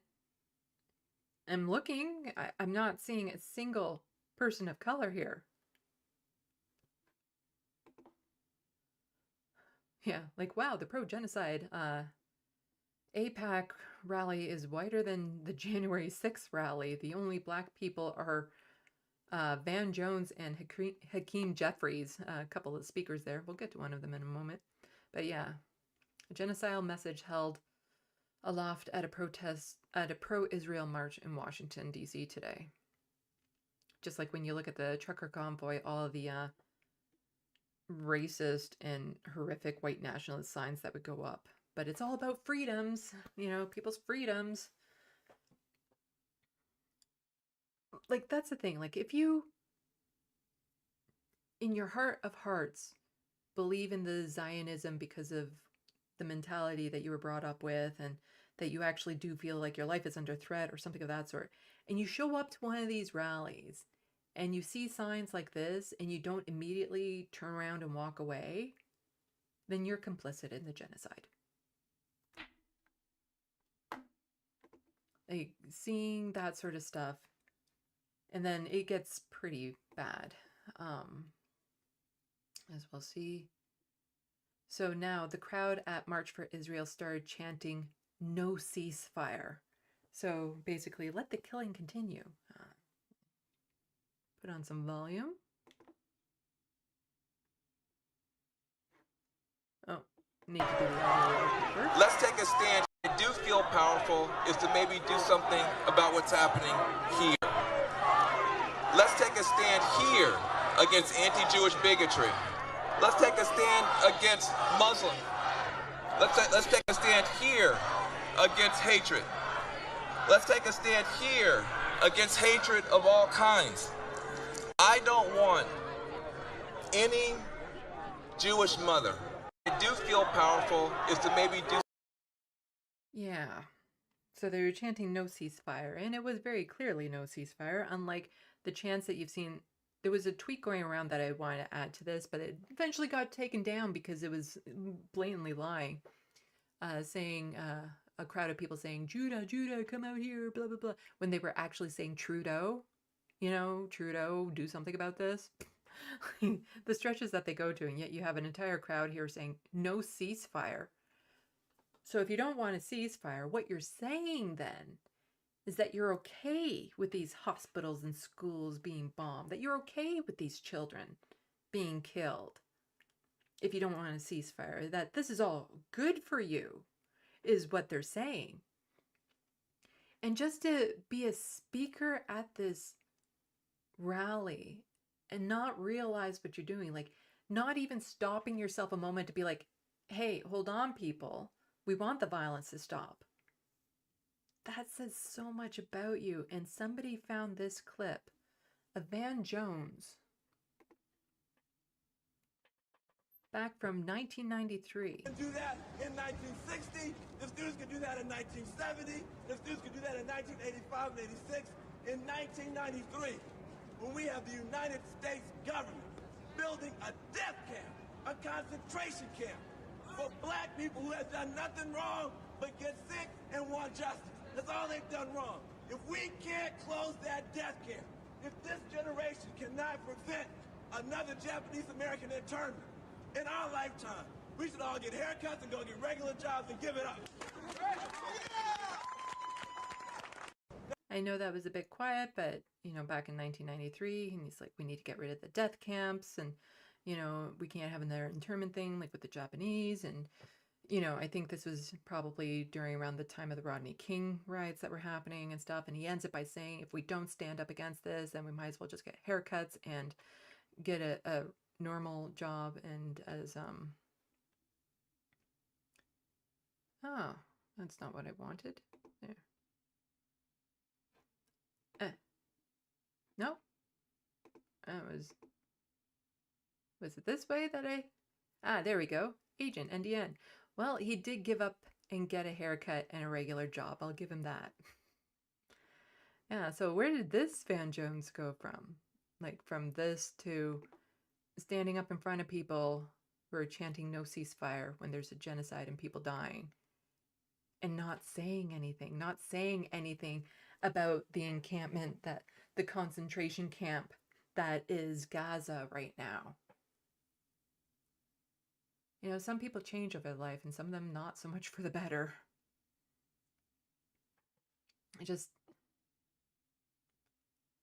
I am really at a loss how people don't see it for what it is. Like I don't understand it. I can't wrap my head around how you can be so willfully ignorant as to what is happening to the people in Gaza and who is causing that harm.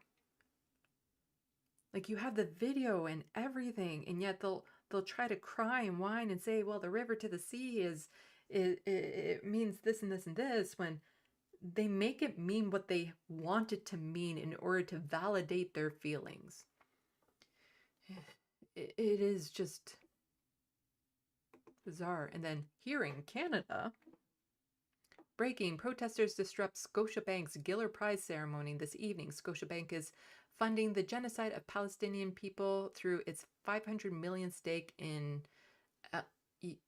Elbit Systems, Israel's largest weapons manufacturer. Okay.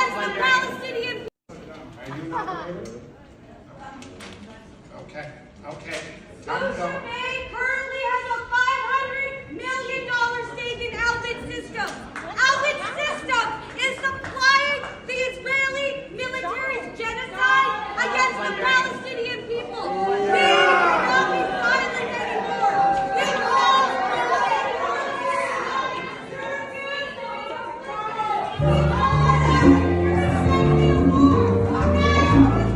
They're playing music now, so I don't want to risk anything there because I don't know what kind of music they're playing.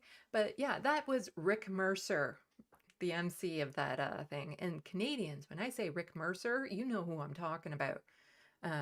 You get the East Coast accent going, and talk about, I can't do the accent. I'm horrible with accents.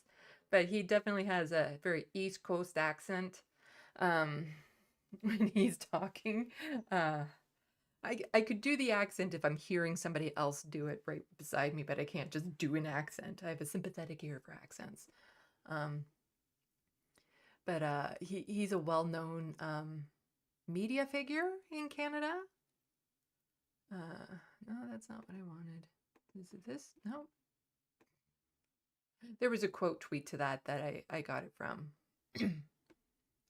But yeah, good. All Zionists need to fund genocide and peace with no challenge to their conscience when no one speak for their pain.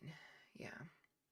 But like I look at this type of crowd and they're like, how dare you interrupt our $100 award million ceremony? stake in Outfit System. Outfit System is supplying the Israeli military's genocide against the Palestinian people. We cannot be silent anymore. We call. Yeah. It is just like this type of elitist crowd and stuff. Like I used to like the idea of winning awards and stuff until I saw the type of people who tend to win awards, and it's all this elitist, cliquish group of people who like to pat themselves on their back for the mediocre work, who the only reason why they're getting the awards is that they were in the privileged position of being able to publish said work first. Really, like some of these books are not that great, but because they were in a privileged position enough with enough people in the in crowd and stuff like that, they were able to, you know, get to this awards ceremony and win some awards.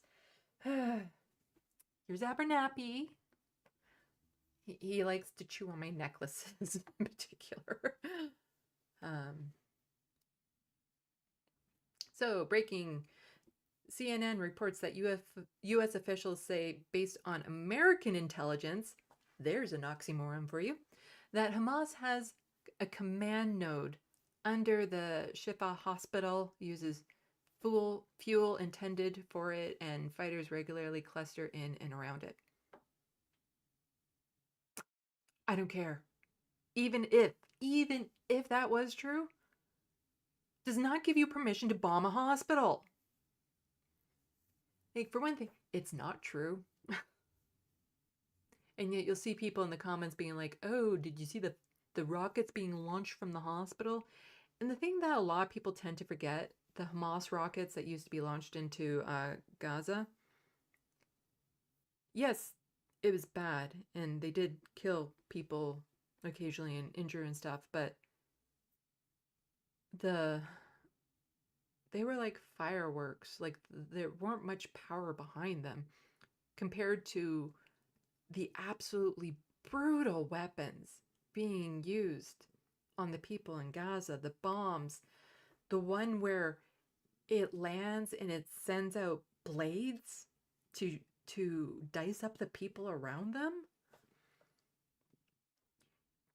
And it's like, even if they were based under the hospital, that doesn't justify killing all the innocent people in the hospital just to get to those few people. Like, you're not going to get rid of Hamas by destroying that one little base under that hospital, if it was even there to begin with. It's so sickening that they try to, you know, justify their brutality by saying, but we did kill one bad guy with it, you know. It's a hospital, so all the people, because it's not just the people who are killed in that attack, it's all the people who will then die because they can't get the treatment they needed. So, like, often when they use these death toll things, it's not including all the people who will die because of said, you know, bombing or something of that sort. Just like the death toll in Gaza over the years, it's always much higher than what people are saying because of the amount of people who die before they would have naturally died in other places because they can't get the health care, the food, the nutrition, and everything else they need to survive and live healthy lives.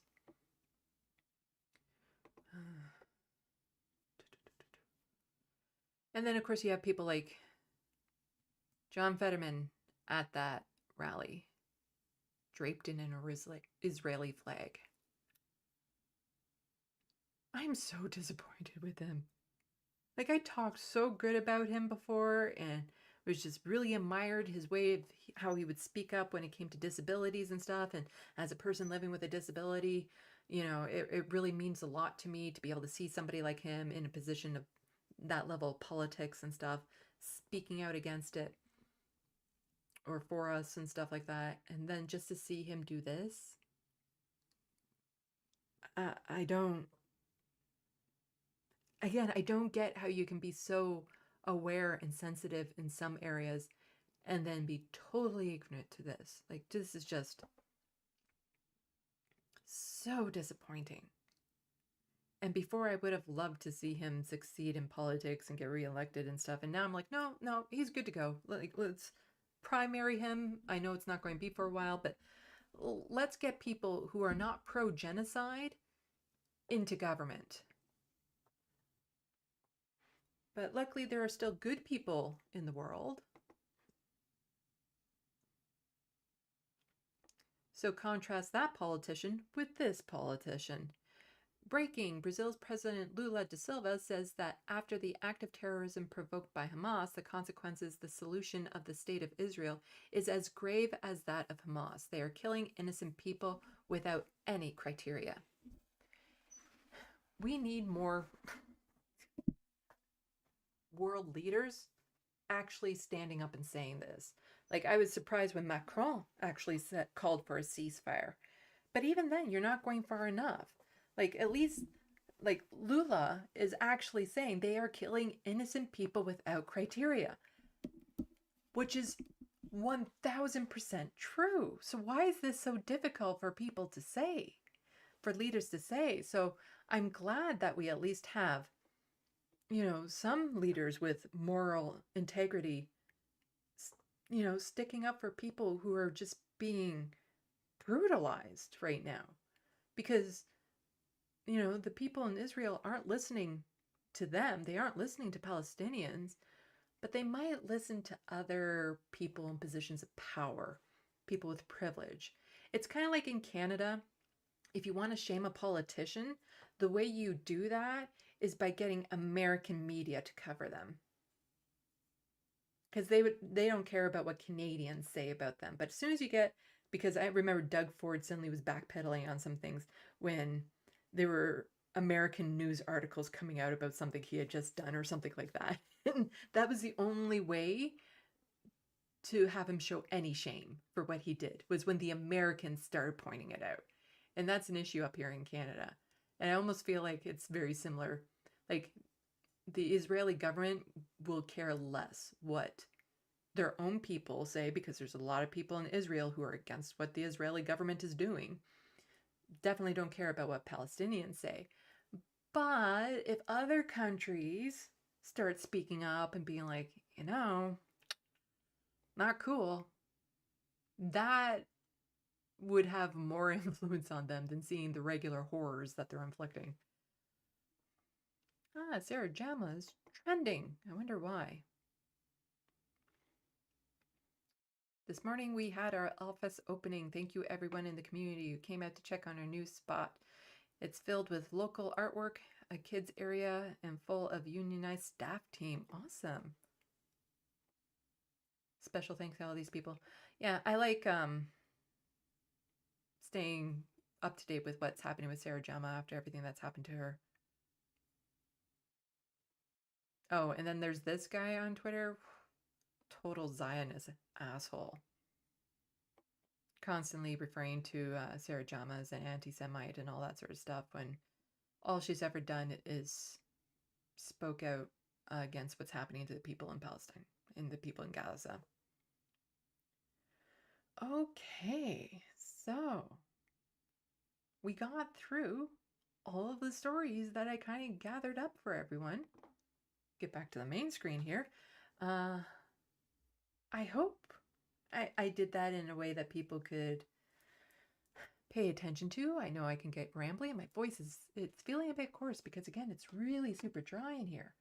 So let's take a check at chat. Oh, are you chatters one that want like a nickname for chat? I don't know. I don't want to impose it on people. Because I feel weird about that sort of thing. When somebody says, you are this. Unless I really like the person, like, you know, with the letter hack, I don't mind being called an inker. Let's see. Looney Tunes 9000. Yeah, those who attend the pro-Israel rally can go fuck themselves. You know what? That's giving them too much of a good time. There's a double entendre there.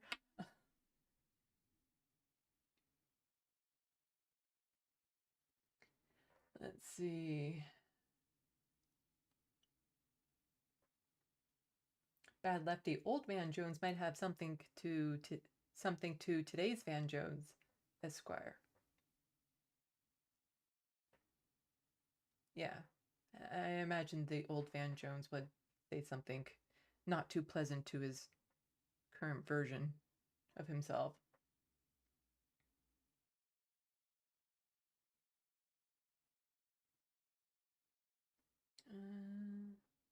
Anti-corporatist, sup?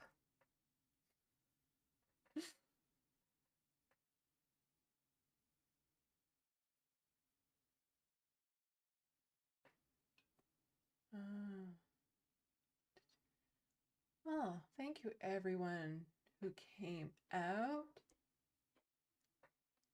Now you want to see something really cool? Something good? Something positive? The drawing I've been working on?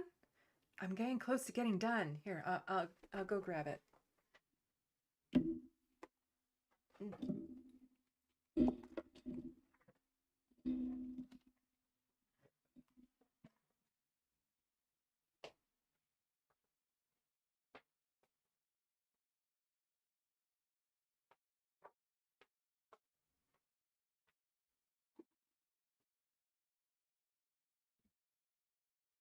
Check this out.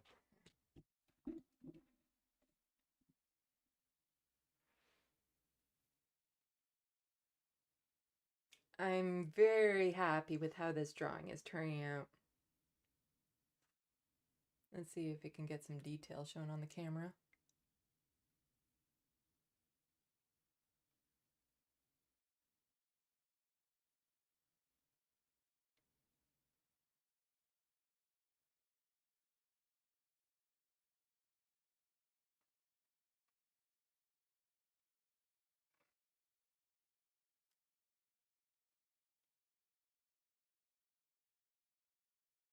I just have some like minor tweaking to do to the details and something else. I'm going to see how it looks and you know, I might keep it or I might not, but I need to see how it looks, but it's like a surprise magical thing at the end, so I'm not going to tell you what it is right now. But yeah. I really feel Tulip in this drawing. Like it feels like she's right there in it. And like I wish the camera could give it justice. And it's also a very large drawing, like here. I don't know if that helps give you perspective. Oh my god, I just realized what people hold up a Coke can for. Anyway. I've seen too many pictures like that, unfortunately. So that can obviously lie about perspective, so just ignore I did that.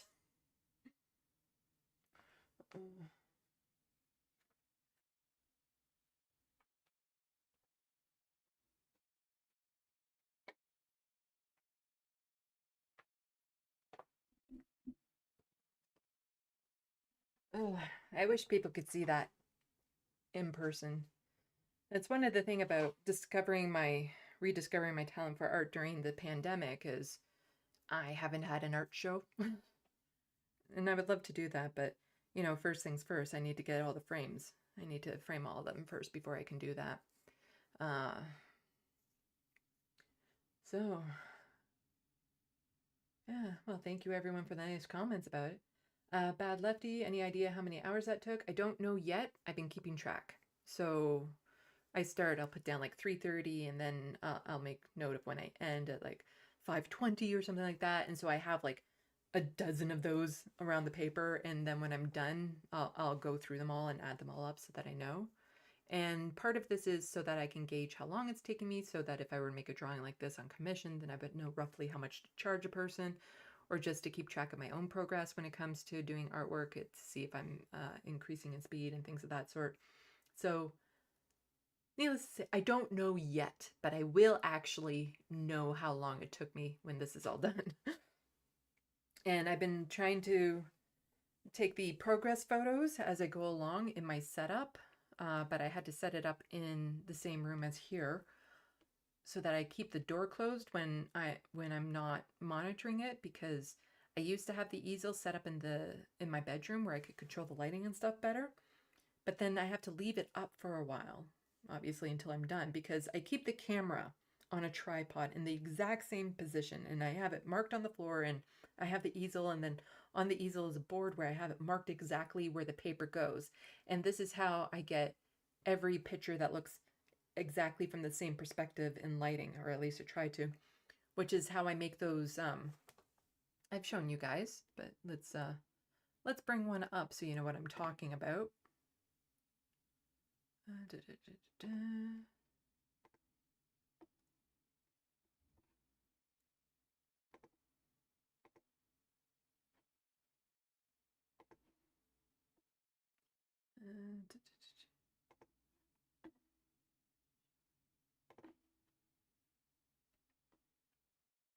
So this is a series of about 13 pictures that I then blend together, but like I said, they're all done in the exact same position so that you can see the progress, kind of like the picture, kind of like almost like a Polaroid, come into existence. So I've been doing that with this drawing. There's going to be a lot more than 13 pictures though. But since I had to do the new setup and stuff in here where I can keep it away from the kittens because they get the zoomies, and I'm just so terrified that they're going to crash into the tripod with my camera and knock that over and break it, because there's no way I can afford to replace that camera. So yeah, I don't know how it will turn out of this yet until I get all the pictures done. And then there was this portrait I did of Sam Cedar because I gave him a portrait and then realized, but I want an original. Just like I've done 2 portraits of Michael Brooks that I've given away. So the next portrait I do, it's going to be of him so that I have my own portrait of him. That's the advantage. I don't charge myself anything. I make my own drawing for myself. Because there's a few portraits that I have in my mind that I have the itch to do when I'm done this drawing, which is good. I need to keep busy right now with art because the past couple of weeks have been pretty rough on me for different reasons. So, oops, we'll go back to main shot. There we go.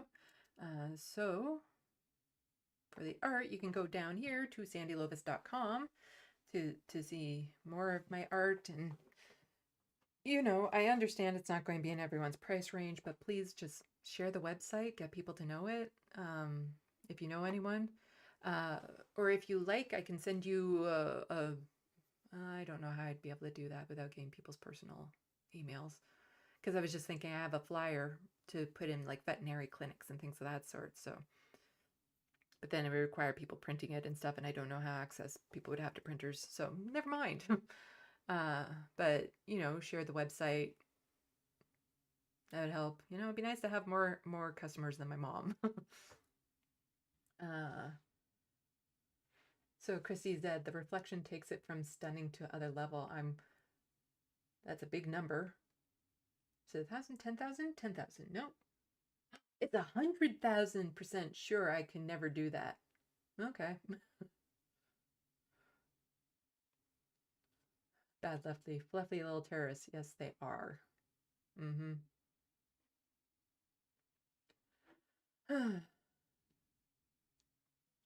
So, yeah, so I have a few more portraits kind of on the plan to go, and yeah, I need the art to do right now to just take some of the focus away from some of the really crappy things that have been happening in my life lately. And November isn't about to get any better for me because November is traditionally a hard month for me. So just focus on my art, because I do that and I don't know how I do that. Like just doing the detail in the bricks and the fabrics. I'm just watching the pencil do the work. Like, I don't even know what's happening until it's happened. I'm just like, I let my mind go, and it's doing stuff, and then it's like, yeah, no, that makes sense. It's hard to explain, but it's almost like I'm not even putting effort into it. I don't know. It's yeah. Anyway, so I covered all the news stories I was hoping to cover. Hopefully, like I said, I hope I did a good job and you guys enjoyed it. I'm trying to get to regular live streams. So let's do some of this. So if you can, please support my content. You can do that by becoming a patron. It's actually linked below. Or purchasing something off my wish list. Every little bit helps. There's lots of things to choose from on my wish list. Some would be nice, some are needed for my studio or my artwork, so pick and choose, but only if you can. You know, I understand people, it's hard when you don't have much money, so only if you can. Like, I'll manage, you know, so only if you have the money to spare, support me that way. You can look for me on all of these social medias. Follow me there. I should probably get more active on Instagram and TikTok. I'm trying to chop up these videos into like smaller segments. Still plan on working on my regular videos too at some point. I just need to get my head on straight, get out of the stress. So it looks like Environmental Coffee House is on right now, so everyone be sure to switch over to that stream when you're done here. Let's see. You can also support my content by letting other leftist YouTubers know I exist, or other leftist streamers know I exist. There's some of them that I've been trying to get onto my show that don't necessarily, I don't know if they're not responding to me because they're too busy and they don't see my message, or because they're ignoring me, and my autism sends me mixed messages over that sort of thing sometimes. So I don't want to bug people to be on my show, but I don't know if they're seeing the messages. So I don't know. I'll try to get different people onto my show so that we can have interesting conversations. Thank you everyone for turning out. I really appreciate all you coming out here to find out more about Canadian news. Thank you to the moderators. I appreciate you guys keeping it a safe community for people to comment in, because I want to build a healthy, supportive community, because why wouldn't I? Yes, Looney Tunes. Next live show will be Sunday at 3 p.m. That is the plan, unless, something comes up between now and then, which I don't imagine. Try to pick a time that nobody else will be live streaming. And yeah, I think that's it. Thank you everyone so much who's already become a patron and purchased something off my wish list. A special thank you to all of you, because I appreciate it so much, that type of help. And I don't put people on the spot by publishing your names, because I would feel weird if people did that to me. So anyway, I'm starting to ramble now because I'm still learning how to say goodbye on these sorts of things, but I have a peanut butter and blueberry jam sandwich with my name on it after this. Picked up some blueberry jam. I had a little extra money and thought I'd treat myself to that. And it's yummy. So everyone, be kind to yourself, kinder to others. Kind to others, kinder to yourself. Something Michael Brooks used to say. And I always get confused when people spell Sandy wrong in the chat, then realize that they're spelling other Sandy's name. So yes, Looney Tunes has been nice enough to link to Sandy's, I think. No. Yeah. Like, subscribe, all that fun stuff. And I'll try to get out more videos between now and Sunday. So, for now, salut, à la prochaine. Thank you for watching and stay tuned. I'm Sandy, wishing your tomorrow is better than your today.